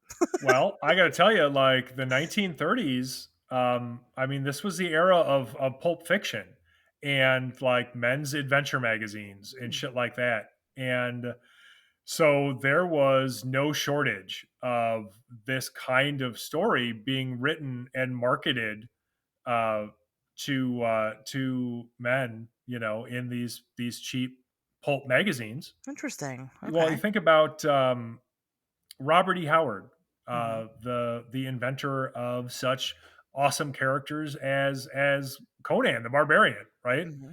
Like that's when he was writing. H.P. Lovecraft, that's when he was True. writing. And so yeah, like there are a lot of stories like this that would have been in these pulp magazines, and so it's no less common then, I think, for people to have been reading this stuff than it is now necessarily. Okay. Like there weren't all the researchers claiming to, seriously be hunting Dogman or whatever, but Sure. it's not as though nobody was writing like imaginative stories of the supernatural. That very much was a thing. And And it we had had been for a very long time. we had werewolves at that time, Fuck so yeah. that was definitely a thing. Um, but then of course the sun could be embellishing the story. The sun could be fucking making it up completely. We don't know. We don't have no Yeah. idea. We have no Or clue. this could be word for word exactly how the fuck it happened, right? It could be Sure. super accurate. You can go either way with it. I agree. It definitely seems a lot more far fetched. I cannot recall any other, Wisconsin or not, Dogman story where it talks. Um, That's unusual. Yeah. it is not necessarily unusual though when it comes to phantom dogs. Sure. They may talk, so it just could be a mix of a couple of lures going on. Maybe just the phenomena presenting itself a different way. Sure. Um, the Saint Coletta has a history. So like that's one thing I don't think we should totally skim over. Some people think that that's important. It Sure. was a place for the disabled and the teenage mothers, and and when you're a disabled woman in the 1930s, you don't want to end up in a place like this. No, it's where Rosemary Kennedy was lobotomized or Hmm. was housed after her lobotomy, Yeah, rather. I don't think it actually took place there, but that's where she they was probably would have housed. done it there. Yeah, I mean that's Right. So, she but was there at the anyway, time. her dad, who made some poor choices, lobotomized her. Yeah, And Well, it's just monstrous shit, really. Like if you right. look at it, I don't want to digress too much, but like No. you look into the history of like lobotomies, and it's just fucking monstrous. It's the Yes. scariest goddamn thing. Yeah. But anyway, this happened to poor Rose Kennedy, and afterwards, that she was housed at St. Coletta's. Yeah, yeah, it's a very but it has a dark history there. Is that Is that a factor here? We don't know. It's okay to consider, I think. Sure. We've also seen this trope of these dogmen digging up graves. That's something that has been a thing for a long time. And is it a thing because of this? I don't think so, because this was reported in the 1990s. Right. But it could be. That could be where, that came from. And, why? For what? If he was digging up a Native American grave, or, Native American mound with a body in it, surely it's just bones, right? What would he want with that? Um, Bones and like I don't, religious artifacts and shit, probably. yeah, he's like, I'm gonna rob this guy. Yeah. He's just a criminal. He's just a petty criminal. And then what the fuck's up with Gadara? Is it religious? Maybe, maybe not. If you look up the history of the word Gadara, yes, it is attributed, like Tobias said. But that word itself could have also been mistranslated, and it could have been, some people Sure. say Gasara instead. Um, Not what the Dogman said, but in the Bible. So Right. this could be another fucking language that we don't even know. It could be Dogman speak. We don't know. Oh, who knows? I Um, mean, and what's interesting too is the way that Gadara is spelled in Joe's story is not the same as the biblical place for whatever reason, which makes me wonder. Like when you're hearing that word, how are you like, oh shit, okay, this is how it's spelled, you know? right. Did he spell it out? It's Yeah, it's not like, hold on, like what was that word? Could you spell that? He's like, he's got a little notebook out and he's G trying as to in write it girl, down, A as in apple. right? Thanks, Dogman. I think there's another possibility here too. Is without any sort of malicious intent, stories can grow and be embellished over time. Absolutely. And so the way that Mark remembered it in 1958 might not be exactly how he experienced it in 1936. Right. And the way that it was told to him in 1958 might not be exactly the same as Joe related it in 1992. And Mhm, that's not because they were doing anything on purpose. But when you tell and retell these stories to yourself, memories have a way of changing mhm, and conforming to belief systems. And so if he had got it in his head that there was some religious significance, then it's entirely possible that there are memories that were confabulated entirely to match that significance and weren't actually even part of the original event. So I'm not saying that we know that for certain, but it's something to consider. yeah. Well, right, like, he could have originally told the story as, "It looked at me and it went, 'Grr,' and then that 'grr' eventually turns into Gadara." Sure. Who You knows? know? It does happen, and it's not, like you said, it's not with malicious intent, it's just that these things happen. Right. You Maybe know it was digging in the ground, and then the next retelling, it was digging in a Native American burial ground Right, right. And or so mound. I find it suspicious that Joe says that his dad told him this in 1958. Um, because like I wouldn't remember that shit. You know what I mean? Like I'd be like, my dad told me this story one time. When did he tell you? I don't fucking know. Sometime in his life. I remember the day well. It was 1950. No, of course not. Isn't that strange? Like that's not how people talk, right? That's not how people remember shit. Um, Even if it was, like, traumatizing to his dad and he's, like, sitting there telling him with, like, tears in his eyes and he's freaking out. We had somebody give their Dogman story on the show, and it's very horrifying. It's a scary, traumatic story. I don't fucking remember the date that he told me that story. Oh yeah. Well, I don't remember the exact dates of my own experiences, Yes. like because that's not the important part. Like I have a okay. I think people have a tendency to remember the experience itself, Right. but yeah, like there The are all of date? these peripheral details, like the Yeah. date and time and shit. And if you don't mark it immediately, you don't remember it because it's not important to what happened. Right. Your brain is not wired to remember it. It throws it out on purpose. Like Right. your brain's always purging information, and that's going to be the first to go. Oh yeah. So anyway, it's an interesting story. It's fun at the very least. If it's not real at all, it's completely made up, it's still a fun story. What do I think? It doesn't matter what I think. Aw. Well, that's my way of being diplomatic about it. I don't know. I wasn't there, you know. I of course I want it to be real. That sounds neat, but also, do I want it to be real? Do I want it to have religious connotations to it? No, not really. That's scary. True. That's So, fair. I can feel I'm pretty neutral about it. It seems a little too fantastic, and I say that a lot. Some of these way too fantastic stories to me seem legit. I said that last week with the fucking pile of birds. It just seems so out there to add if it didn't actually happen. Right. I feel similarly, not as hilarious as the birds, but I feel similarly to the phrase Gadara. Like, that's how I feel about it. It's so ridiculous that it would just be a very strange thing to add to, it's enough for you to have seen a fucking werewolf. Like, you don't need more. But that added bonus to me, it feels credible. But until I talk to a dog man, I don't know. I don't know. Totally Um, fair. so this story comes out in like you said, 1991, right? Is that right? When he related to Linda Godfrey, it was 91, 92, but yeah, 92 close enough. in the 90s. And well, how did Linda get involved with all this? Because she's kind of the key player in all this. I think you would agree. She's kind of, I mean, I think if she wasn't out there doing boots on the ground research, I think that even like the Beast of Bray Road stuff would have been not as big.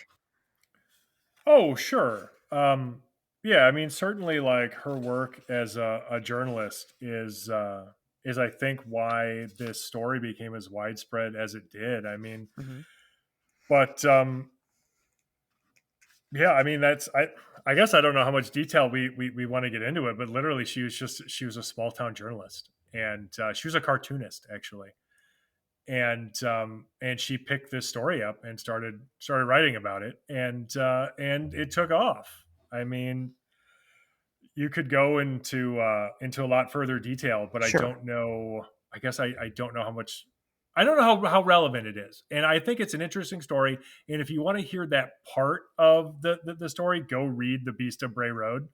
But I mean, that's basically it. As is so often the case, we have one person who is in a position to be interested in something and also in a position to write about that thing, and so she did, and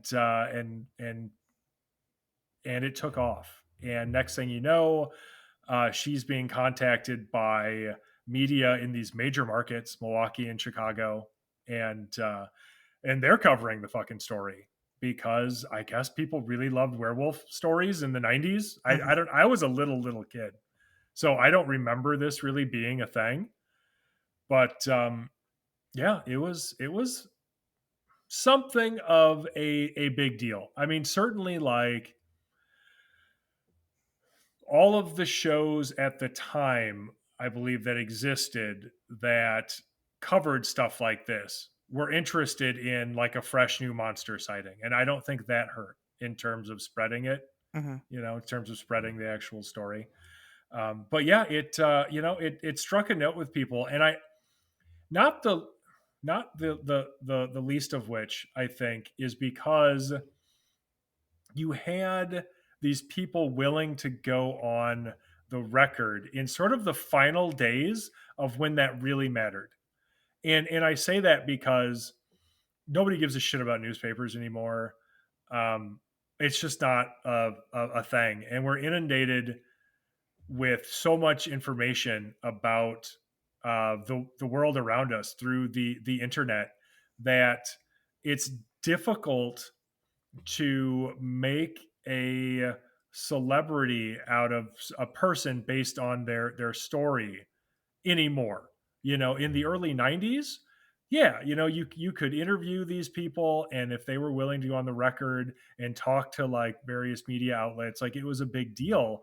Now, school shootings are come and gone in the course of a Right. 24-hour news cycle.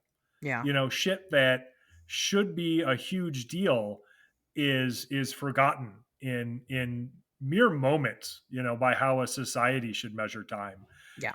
And so because of that, I think that even when you have people willing to go on the record now, it doesn't have the same impact because of the amount of information people are constantly being fed. But back then, when you had the newspaper, you had TV news, and you had whatever your immediate circle of friends and family was talking about, and those were your sources of information.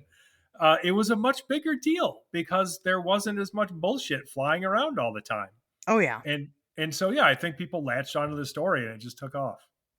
Yeah. Well, right. And the most notable time period for this was between the 1980s and the 1990s, where we had the actual for real beast of Bray Road. Yeah. Which me and Pato did an episode about it previously. Tobias hurt my feelings. He said that we're dumb and we don't know what we're talking about. And I feel like I was very diplomatic, really. No, I think there were a couple of things I noticed as a native Wisconsinite where I was just like, "Oh, that is incorrect." and that you're Um, probably right. Yeah, but yeah, absolutely. Because I don't live there, so I don't investigate the Wisconsin Dogman. sure. That's not my area. It wasn't even that. I think it was just some stuff about Wisconsin Oh, because you guys weren't from there. Where I was like, "Oh, I wish they would have just called me." I would have told them. on air, but like, hey, answer this question. Trivia Yeah, right. time. Sure. No, um, I don't remember specifically what it was. I think it had something to do with like the no, you know what it was. I think you guys were talking about the possibility of migration and oh yeah, we did talk about about that some one. like some reason why it just wouldn't have been possible or it didn't make sense.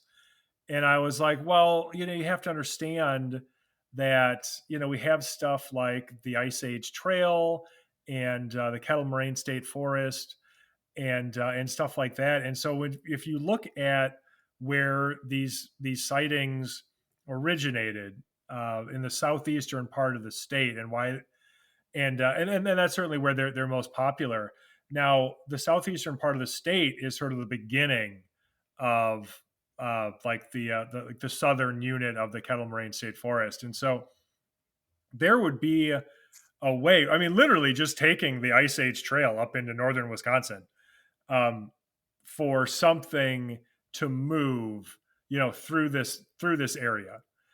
And I'm not saying that that's the case because I'm not sold on the traditional biological explanation Mhm. or any sort of traditional biological explanation for Dogman or anything like that. But yeah, there was just it was little stuff like that where I was like, if you were from here, you would know about things like the Kettle Moraine State Forest. You'd know about like the Ice Age Trail. But if you're not from here, why the fuck would you know that's like that super boring fact about Wisconsin, right? Well, it validates me because my argument was that it could migrate Oh, you're right. Then because we'll kind of talk about. I just briefly want to touch on it because we're not doing Michigan Dogman. However, at the exact same time that the Beast of Bray Road sightings were happening, guess what was popping off next door? was I it Michigan Dogman? No, it was obvious as Bigfoot. Oh, damn it! It was Michigan Dogman. Hooray! The same fucking time period. This really takes off. And as a matter of fact, it's one of its most earliest sightings happened in 1937. So super close, where a man was reportedly attacked by a group of wild dogs, and one of them was bipedal, just one. So Huh? I love that the dog man had pet dogs. Yeah, right.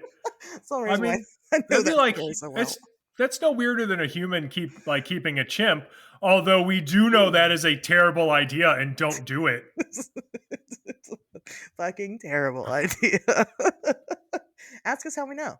Yeah, right. Tobias got his dick ripped off by one time. Oh god, they will just rip your dick right Right off. off.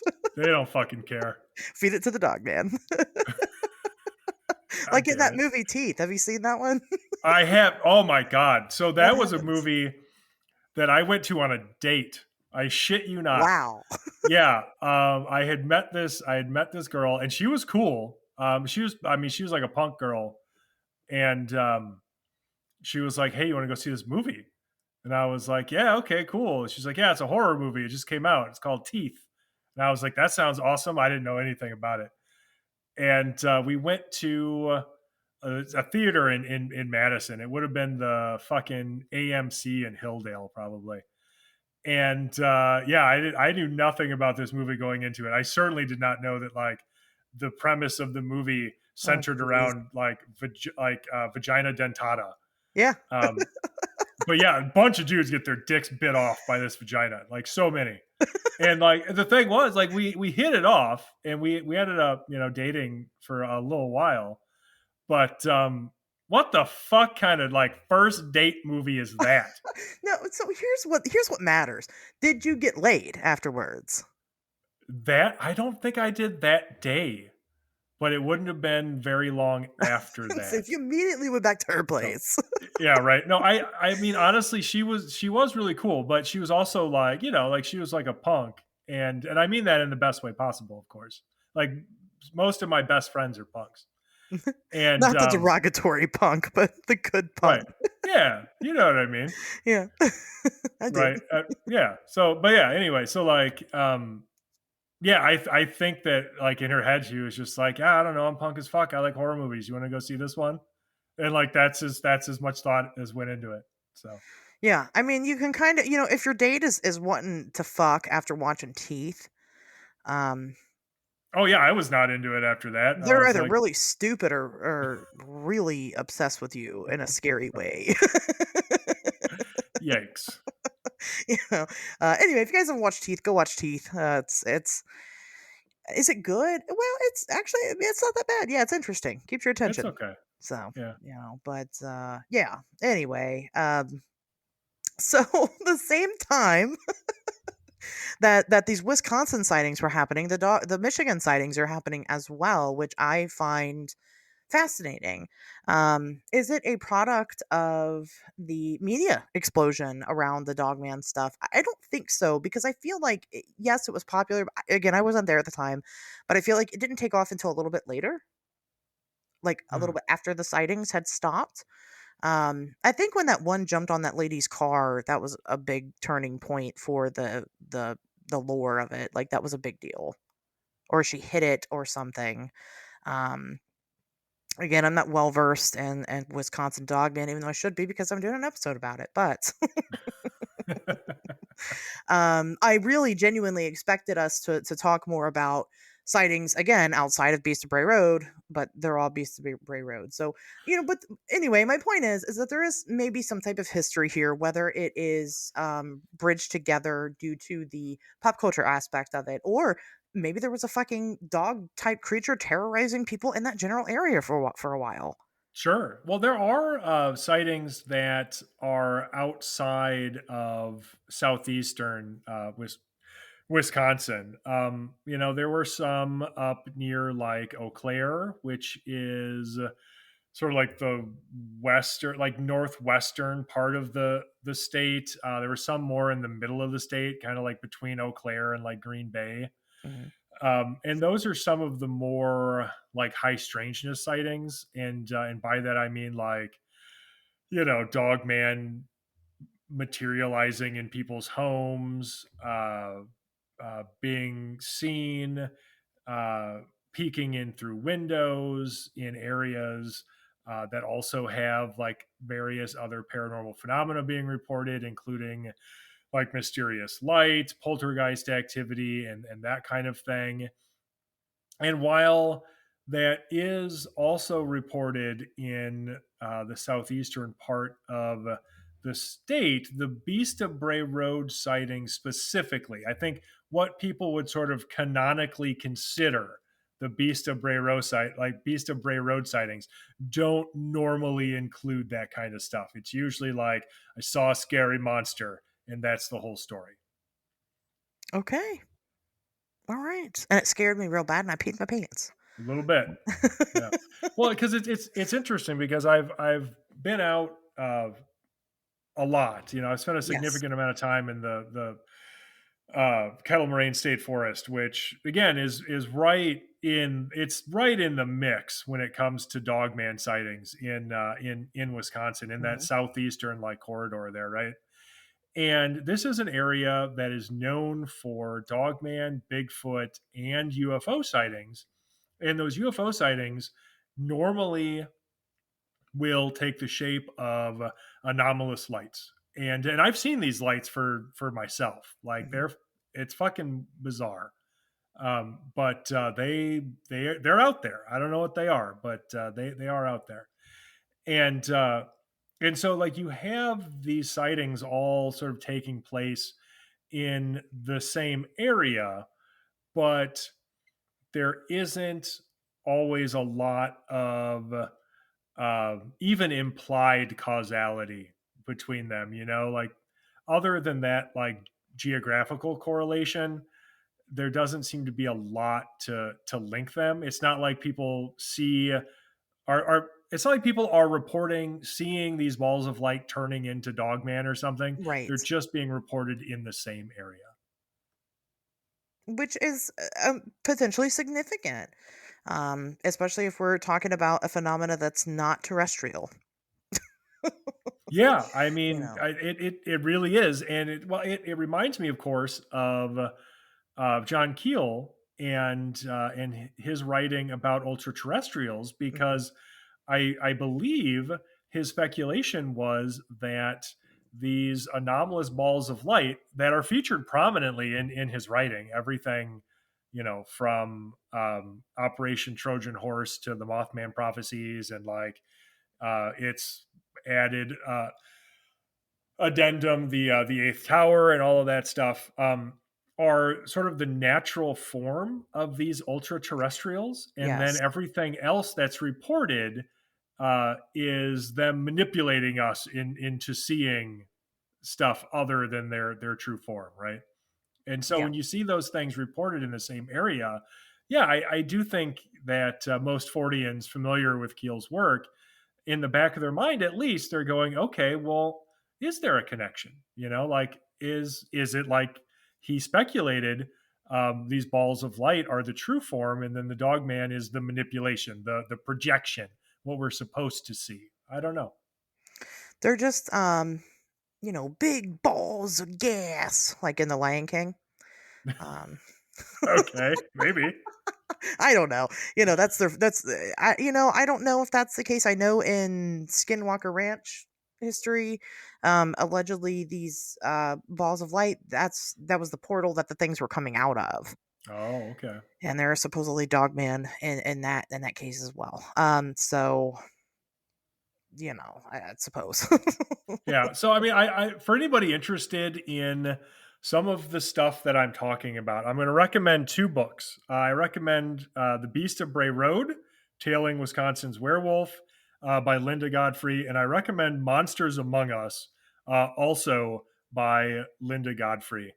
And there are more stories in there than we are going to be able to Absolutely. cover. And I never want this podcast to turn into me just like reading reports out of Yeah. somebody else's book either, Right. Yeah. because I would encourage you to just go ahead and buy that book.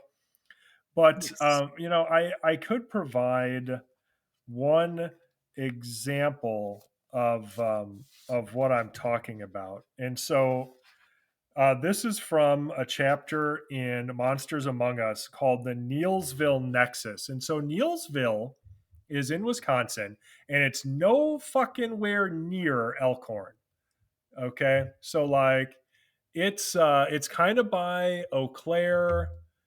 It's more towards like the middle-ish part of the state between like Eau Claire and Green Bay. So significantly north of Elkhorn. Like you would have to drive hours to get there. And so this is a case that was investigated by Linda, of this woman who said that she basically was living in something of a high strangeness window area, right? And so there was a number of bizarre reported phenomena by her on this property, experienced by her and one of her friends who would visit frequently, and that included a lot of the stuff that I talked about before. anomalous lights and weird poltergeist activity, but it also included bizarre humanoid sightings. And so some of those might have been classified by people as potentially being Bigfoot or something, but some of them maybe not. Like there was an instance. This was October 14th, 2011. She saw this black furred humanoid outside, and she thought it was right around. This is oddly specific, but 5 foot 7 inches tall, and it was out walking across her yard at about quarter after 6 p.m. Right, it seemed really focused on something, like it was in quiet pursuit. So I'm picturing it like it was stalking something, right? Which is pretty creepy. And she didn't see a muzzle or tail, but a tail, at least in Wisconsin, is not often reported in dogman sightings. Almost nobody mentions a tail. So I don't know if that's the same everywhere else, and we can get into that if it is, but very rare in Wisconsin. So she sees this thing, doesn't see a muzzle or tail, says it has a fairly slim build, and that it even like seemed to lean forward to duck under a clothesline as it approached this deer trail at the edge of her yard. So it was only about 15 feet from the house, and the witness was standing 5 feet from her glass patio door. So there was maybe 20 feet between her and this creature, and she watches it, just frozen in fear, of course. And yeah, as it passed from sight, she ran to the next room to try to continue watching it because she's looking at it through a window. So as it moves and she can no longer see it from her vantage point, she runs into another room, looks out that window, and it's just gone. So who knows if it like loped into the woods, vanished into a portal, teleported away, was taken by tractor beam into a UFO. No fucking clue. But in any case, this is a good example of a dogman sighting or potential dogman sighting uh, in an area nowhere near Elkhorn, in like the middle of the state, in an area known or at least reputed to have a variety of paranormal phenomena. Well, there you go. There are many of these sightings, like Tobias said. You just have to, read the book or go online. Jesus Christ. I mean, they're out there. Sure. In drove, they exist. And there's definitely no shortage of it. But when you Google Wisconsin Dogman, you're not going to find anything besides it going by the Beast of Bray Road. So Right. if that's your demographic and that's what you're specifically interested in, um, I agree with Tobias. My recommendation would be, of course, to read Linda Godfrey's books, because she was the one collecting and reporting these sightings at the time, or rather recording these sightings at the time. And nowadays, you just have a hodgepodge of just random people on the internet, which is fine. Um, but that's what you're gonna get. I agree, this is not an encounters type of show. We have an entire show for that. It's called Fringes of Reality, and if you have a Dogman story and you wanna share it, and it was in Wisconsin or anywhere else, you can come on and tell it. But there's no shortage of these encounters, and they all seem to have some very, significant tropes to them. Sure. And what tends to happen too, if you're looking for information on the internet, you're going to find a million sites that are all using the same source. And for Yeah. this, that source is going to be Linda Oh, Godfrey. Godfrey, yeah, Yeah. absolutely. And so if you're really interested in digging into the subject, then you're going to want to dig into her work. Now, I'm always happy to talk about it, and I'm happy to talk about Linda's work. Like I mentioned, unfortunately, she's not with us Mhm. anymore. She did pass away, and that's a real loss to this field. Yeah. I knew her when she was alive. We were colleagues, and I never found her to be anything less than kind and intelligent and thoughtful in everything that she did. So, Mhm. it's a huge loss. But she has left us with just volumes of good work that we can plumb. So, yeah, really, what I wanted to do for this episode was sort of emphasize two things, and that is that, like, in southeastern Wisconsin, the when people say the beast of Bray Road, they're likely talking about a variety of potentially but not necessarily related phenomena, Mhm. because you get everything from, the St. Coletta sighting kind of like style of just fucking batshit weird whatever.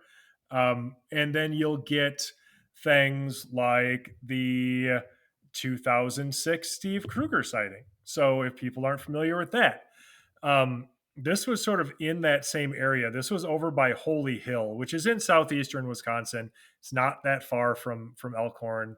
Um, and back in 2006, November 9th, Steve was collecting roadkill for the DNR, right?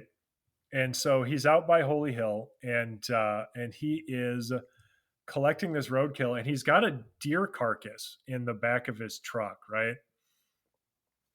And he's sitting there at this intersection. I've been to this intersection because, of course, I had to go to it. So I've been to it more than once. I didn't see a fucking bear wolf or Dogman or whatever. And he noticed like he notices his truck is shaking. Like at first it's a light shake, and then when it shakes again, it's much more vigorous. And he looks into his rearview mirror and he sees this creature, this thing that he would later come to call a bear wolf, right? And so it's dark in color. It's got this long fur, and it's dark where he is, so it's difficult to distinguish some of the other details. But he could tell that it was dark, and yeah, this thing that was something of a mix between like a bear and a wolf. And I know that sounds weird, but I think what is trying to sort of be described is that like the muzzle length isn't exactly right for a canine. Like it was a Ooh. little, it was a little shorter, but it wasn't, it definitely wasn't a bear either, because its ears were more canine.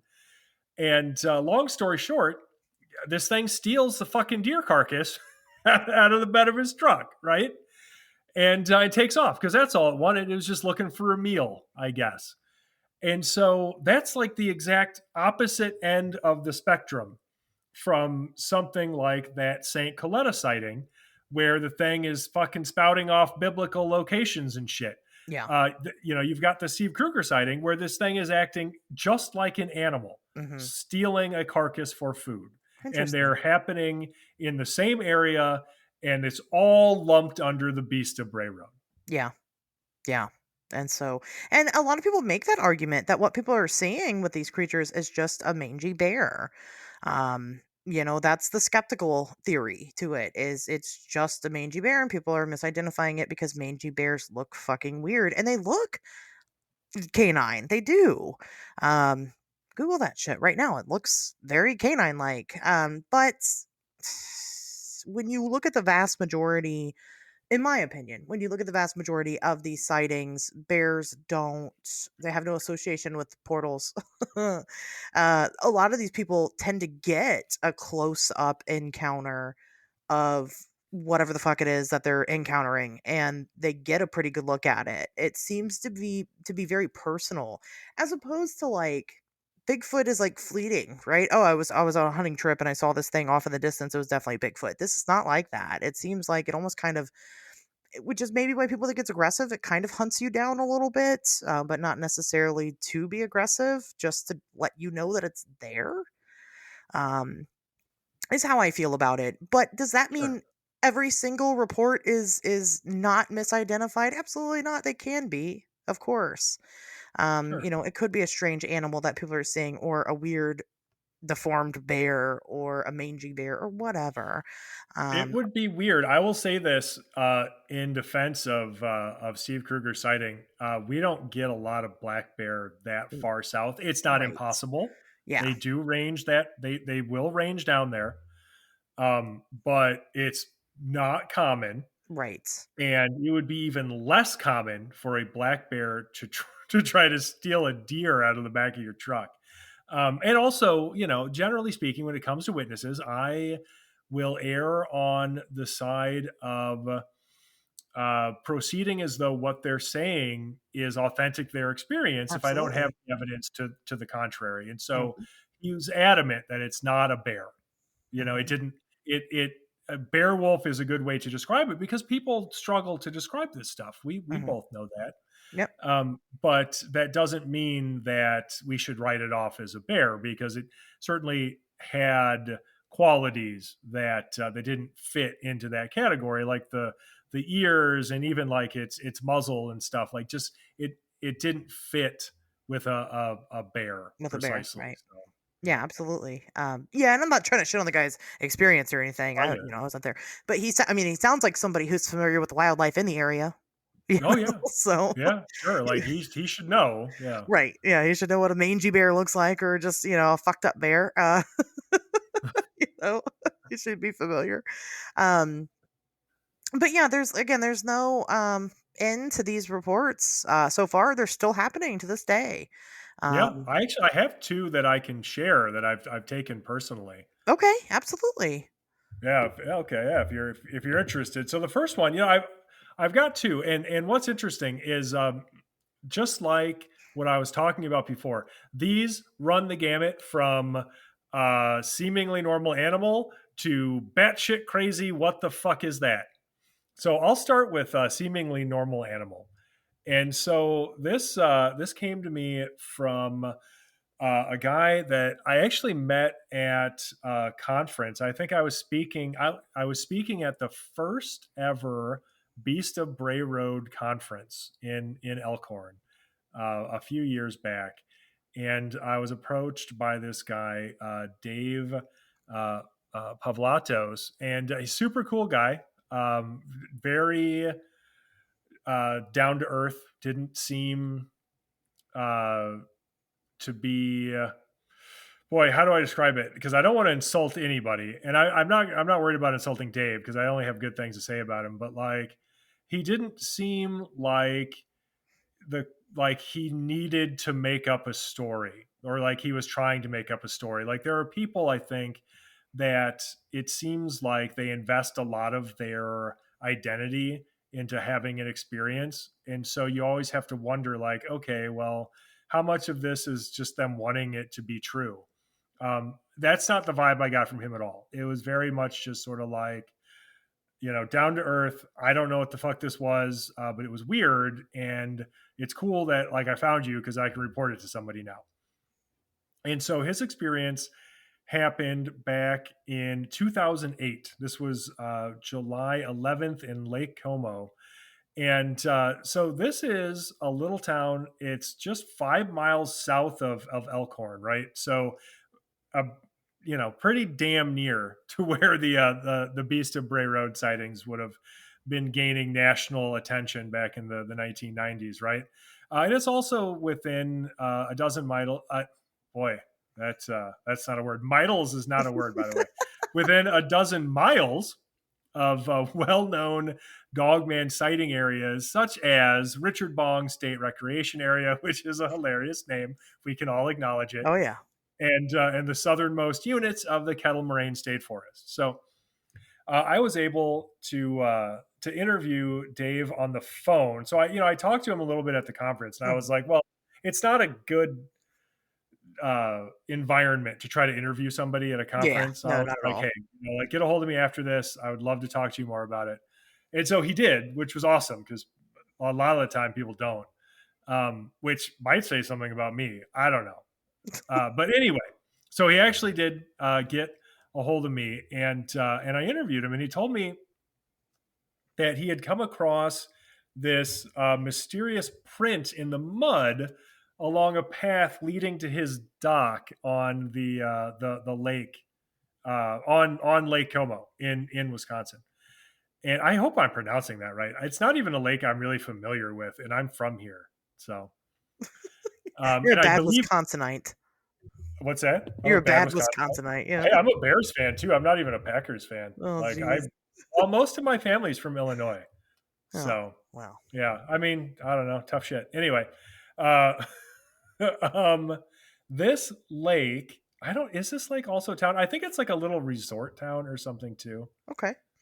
Yeah, something like that. Now I really want to know because I'm gonna feel like an asshole if like somehow I have had this all wrong all this time. Okay, so Lake Como. Oh, okay. So it's a lake, and then I think it's got like okay, it's a lake, and then it's also got like cabins and stuff on it. Okay. So whatever. That's what we know for sure. So we will just proceed with that. Anyway, so Dave finds this anomalous print right in the mud. So he told me that his boat was at the dock and it needed to be bailed out because it had rained just the night before. And apparently this was something that he had to do every time it rained because he had an ill-fitting boat cover. So he had went from his rental property about an eighth of a mile away to where the dock was located, and he was in a rush to bail out the boat so he could still make it to work on time.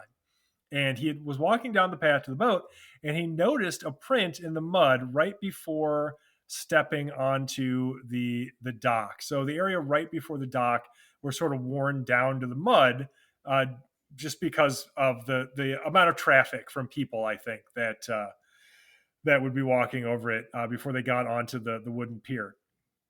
And so he looks down. He almost stepped on it, and Oh, until he saw it, and then stopped himself. And it was just a huge canine print. And so we're all sort of familiar with what dog prints look like, yeah. right? And he actually worked at a vet clinic in Chicago, and one of the things that he would do would be to make prints in clay of dogs that had been euthanized. And so, yeah, he's probably more familiar with dog prints than the average person, even. And so he didn't have a tape measure on him, but he placed first his foot and then his hand next to the print to try to get some sense of scale. And I have both of these photographs. He sent them to me. And so the print itself was about like 2 feet from the actual shoreline, parallel to the shore, with like a slight turn towards the water. And the photos show that the print seems to be about 7.5 inches long and almost 5 inches wide, um, with a depth of about 1 inch. And that's of course estimating based on the relative size of what they're being measured against. So his hand and his foot, right? So you can take that with a grain of salt, but I think they're probably accurate enough for our purposes, right? And so we have this enormous fucking print, and that's huge for a dog print, and it looked relatively fresh because it was in mud and it had just rained the night before, and so it probably was made sometime between when the rain stopped and when he was walking along that path. He also noticed that there were like goose feathers all over the ground near the Hmm. print. Now it doesn't have to be related, but I don't think it takes a lot of imagination to to consider like what a giant monster dog or wolf or dogman or whatever might have done to cause a bunch of bird feathers to be everywhere. Well, So clearly he was before he carrying around his goose down pillow that had a hole in it. right, that poor dog man slept so uncomfortably. Right. Uh, right. And so now again, he has to bail out his boat and he has to go to work. And that's something people need to consider, right? Is that like when this shit happens to people, they always have something else to do because we're human beings. We're not independently wealthy. So we can't just spend our whole day on maybe a dog man print when you have to go to work. And so he broke off some sticks to like mark the location so that he could come back and look at Oh, it. smart. Yeah. And And so, he was impressed by the size of this thing. So he decided to contact the Wisconsin Department of Natural Resources, the DNR.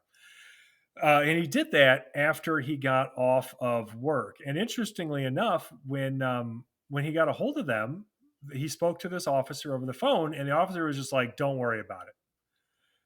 But he was insistent. He was like, "No, this fucking print is abnormally large. Like, this is not a normal fucking print. Like, it's not a normal dog. Like, somebody needs to look into this."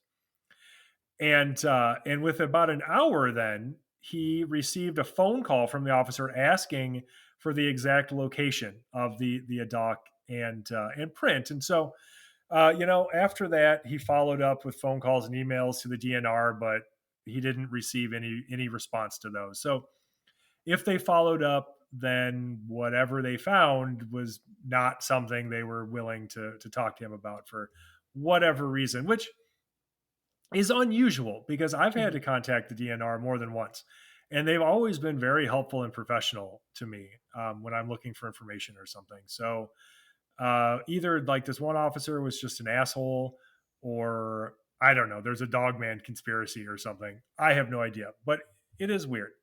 Have So you considered contacting the DNR about this particular incident? I did. Oh. Yeah, no, I totally did. And I sent them the photo even. Mhm. And okay, so basically, I reached out to the DNR, and I sent them this photo, and a wildlife biologist for the DNR named Nathan. I doubt Nathan listens to this podcast, but I'm gonna murder his last name because I've only seen it in print. This was all done via email. So Nathan Holobeck, maybe. Perfect. Sounds good. Yeah, all right, nailed it. Got back to me and said verbatim, the print is a dog print. The nail marks indicate that it is a canine, and the very rounded shape is characteristic of a domestic dog.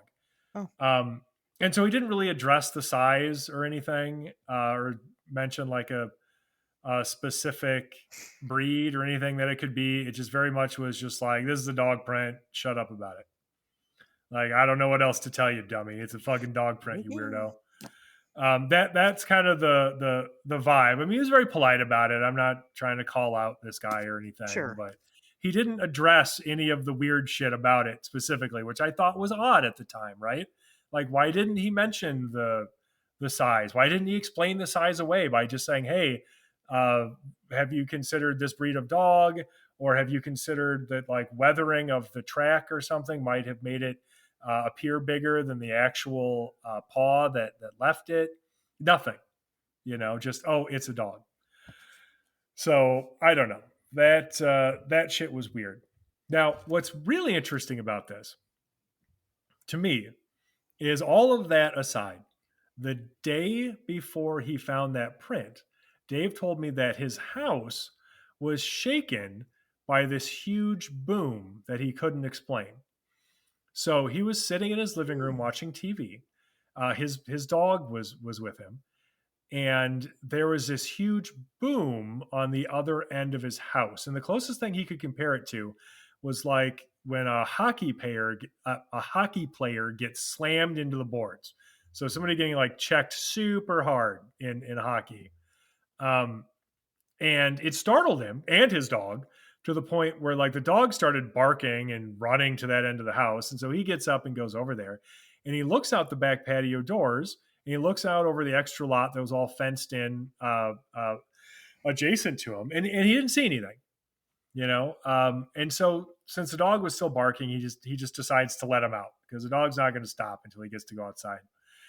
And his golden retriever was pretty typical for that breed, and very very friendly, and would chase after any like furry creatures that it saw, anything like that, right? Like generally just wanted to play, and had the kind of temperament I think people expect out of that kind of dog, right? And so he wasn't known for being particularly fearful, you know but In this case, when he opened the door to let the dog out because the dog would not stop barking at whatever the hell that was, the dog stepped out, then like immediately backs up back into the house and continues barking. Huh. So that's fucking weird. It is And weird. what's weird about it too is this isn't unheard of for dogman sightings in Wisconsin. There are other cases that I am familiar with where people have reported um, something like striking their house, this sort of like loud boom or something similar, uh, uh, surrounding a dogman sighting. So, I mean, again, like he didn't see an actual dog man. We have an anomalous print, and we have this weird boom, and then we have some, I don't know, either lazy or suspicious um, work by the DNR. But otherwise, like nobody actually saw a real dog man. But it was an interesting case, and I'm glad he brought it to me. I'd be interested to see if he has things happen in the future, Oh yeah, Like with a lot of the phenomena, most people tend to, be reinfected, so to speak. right. Never truly goes away. So that is interesting. Hmm. It is interesting. So on the exact opposite end of that spectrum, right, is a uh, woman that I spoke to who had an encounter with two bizarre wolf-like creatures, and so this comes from uh, Kirsty Beth, who I actually also met at a conference. This was at the Haunted America conference down in Alton. Although she had followed us on social media before that, but I met Oh, her in okay. person for the first time at Haunted America, and so after that, she wanted to contact me about this weird experience she had had, and so this would have been, boy, she told me this story in 2022, and it happened about a decade before that, so somewhere around 2012 in Madison's Midvale Heights neighborhood. So this is like not like downtown in a city, but definitely in a residential neighborhood. It's going to be like mostly houses and some apartments, right? Okay. Um, so not where you would expect to see anomalous wolf monsters necessarily. And so at the time, she was working at a shot girl at a bar in some prairie, like they just give out free samples and stuff. And she got like she was getting home, and it was like 2:30 a.m. She had not been drinking because that's important. And I ask, although I think she volunteered that info. I don't even think I had to ask in this case. And she wasn't necessarily overtired either. And so she's on this residential street, just blocks away from her home, and she sees these two huge wolf-like creatures in tandem darting across the road in front of her. So she's startled, obviously, and she hits the brakes, but they had disappeared before she got a good direct look at them. So they kind of dart out in front of her. She slams on the brakes and they vanish. And so she told me that this memory had stuck with her more than any other sighting of any animal, certainly crossing the road, because it was so weird the way they appeared. So she said it was like two dogs side by side, almost like how sled dogs are hooked up, but huge, bigger than a wolf, more like bear sized, and a solid white or silver color, but their features weren't entirely there. Like it was closer to an outline or a shadow. It almost appeared Mm. like a projection that scanned right to left across the street in front of her in a flash. So she doesn't remember their feet touching the ground or anything like that. But they didn't move normally. It was almost like, and this is verbatim, she says it was like a blip in reality where they briefly appeared running in another dimension and bled through to the street in front of me. Um, Interesting. yeah, which is fucking bananas, especially because I was just talking about ultra terrestrials and projections. Right. Um, So yeah, I mean, this is like I said, this is the exact opposite end of the spectrum from Dave's experience, where you've got Dave's footprint, his animal track, with really nothing about it necessarily to speak towards any element of high strangeness. And then you have Kirsty's experience, which is the literal fucking opposite of that, and one of the weirdest fucking sighting reports I've ever received. For Dogman reports, that's really strange. Yeah. Um, Very interesting. I mean, there was nothing particularly malicious. Even the color, we don't really see white or No. silver or very weird. Wow, those are good. Yeah, no, I wanted to make sure to share those as well, and to put that in perspective. So Lake Como is, like I said, several miles south of Elkhorn, which is in the southeastern part of the state, and then Madison is about 45. Well, no, maybe like an hour or so away, and it's like south central part of the state. And Madison is not what people would consider dogman country. It's not in that area around Elkhorn and the Kettle Moraine State Forest and Holy Hill and all of that, where people associate that with dogman. Um, and so, for people who are interested specifically in stuff that happens outside of that, again, it definitely fucking does. It absolutely does. And when it does, I found it tends to be really fucking weird. It tends to be like the high strangeness kind of stuff that ends up getting reported in other parts of the state. So make of that what you will. Interesting. So you're saying that those sightings didn't happen on Bray Road? Definitely not. No, actually, I think there was only what, like one or two actual Right. sightings on Bray Road anyway. It's just a, Um, it's alliterative. Like people yeah, love alliteration, and yeah, so it's a good name. It's catchy. yeah. No, I agree with that. It's just, yeah, it's a good name for it. No, they are. Dogman is something that I struggle with. I don't know what I feel about it. I, I don't know about the credibility. You will listen to various episodes of this podcast in the past and in the future. Well, where I will have varying degrees of opinion on Dogman. No matter where it's at. I don't know what I think about it. I think that because it's so popular, it is prone to a lot of bullshit, but I can't say that nobody has ever seen this creature, period. And the fact of the matter is that even if just one of these encounters is true, that means it's real. Oh, Well, totally. I mean, I oh, can wait. say this, in Wisconsin specifically, I have seen and spoken with enough people that I am convinced that there is something that they can't explain that these people are experiencing. Yeah.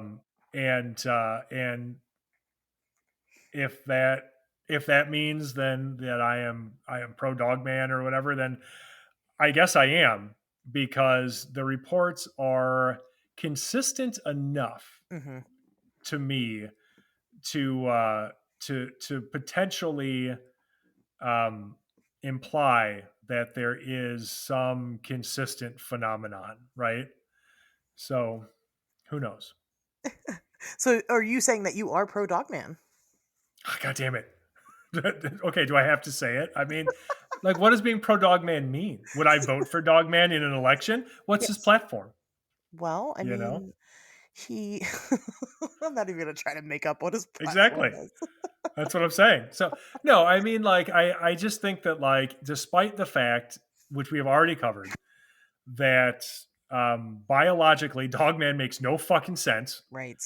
I do find it very interesting and impossible to ignore the number of actual people, not anonymous people on the fucking internet writing creepy pastas, but Mhm. real fucking people that I have met face to face, or that other people I trust have met face to face, who are willing to discuss these experiences Yeah. that, despite the seemingly impossibility of its existence are describing fucking Dogman. You Yeah. know, it's fucking weird.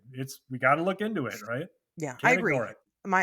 it. My entire logical brain says this is bullshit, this is bullshit, this is bullshit. But when you talk to these people, there is just something about these experiences that it just seems so valid. And whether they saw Dogman or they saw something else, it doesn't matter.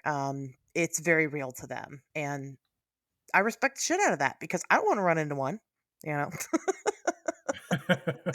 Right. they do sound scary. Are they more aggressive? Again, I think we'd have more deaths if they were. I just think for whatever reason, this phenomena is strange. I think it probably is a part of the larger collective. When I use that term, phenomena, that becomes significant. I'm sorry, not significant. Tailor made to the person experiencing it. Hmm. And Sure. I also think maybe that's why there's a boom in popularity with this stuff is because there's some familiarity with werewolves. We Sure. kind of already all know about them, whereas like, yeah, people and then people know Bigfoot, but I think more people know about werewolves than they do Bigfoot, right? So I think that kind of makes sense. So I mean Yeah. that's my opinion today.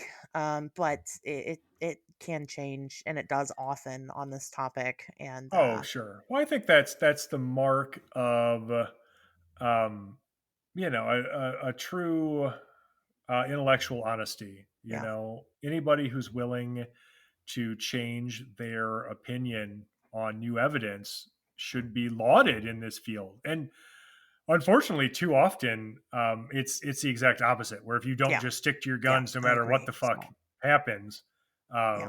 people jump down your throat or they start to I know. question you. But the reality is, if you're not changing your opinion with new evidence, then you're either fucking stupid or you're a con artist. And either way, nobody should be paying attention to you or care about your opinion on this subject.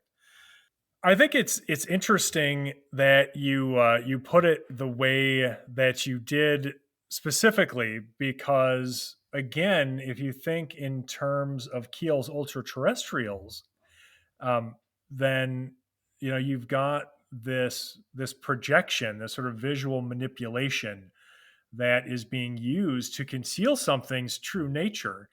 And if that's the case, then I think that humanity's long exception. I think humanity's long obsession with shape-changing animals and wolves and werewolves could easily be used by something like that. It would be a very, I think, simple and convenient sort of cultural uh, uh, idea that it could latch on to and use if it wanted to, right? Like, Mhm. okay, I need a scary monster that I have to show these fucking primates. What am I going to use? I mean, just rummage around in their subconscious a little bit. Oh shit, what's this fucking weird thing? A werewolf? Perfect. Let's do that. Right. You know? Right, right, and that's I mean, that's my belief on it, after everything that I've looked into in general, I think a lot of this stuff that we see, is the same thing, it's just looking differently. Keel was big on that, on these ultra terrestrials getting to know us Yeah. and, using us, in its own way. Um and that's something that I can get behind for sure. It's like a reverse tulpa, kinda. You know what I mean? Like you didn't actually Sure. manifest it, but because it's a part of your brain, it used that part of your brain to manifest itself into that. It's interesting. Yeah. And people love that idea of a tulpa, but then of course we know that, or I believe if tulpas were a thing, if we were manifesting these things into existence, then we would have an outbreak of Godzilla, or whatever. Sure. We would have these other things. I think it makes more sense that the phenomena is using our own mind to manipulate our perception. Yes. So, Agreed. that's what I think. But what do I know? Again, there's no experts. I could be dead fucking wrong. At least you're woman enough to admit it, I you am. know? Yes, I am. We'll see if we ever find a dog man and we dissect it or whatever we do with it, or we talk to it and it tells us what the fuck Gadara meant. Yes, please do. If nothing else, just tell us what Gadara meant. Right. Just don't answer any other questions. Just come back. Yeah, I don't And even care. That's the only one I need. he's like, I didn't say Gadara, I said Gesundheit. He sneezed. Something stupid. Okay, that's my headcanon now.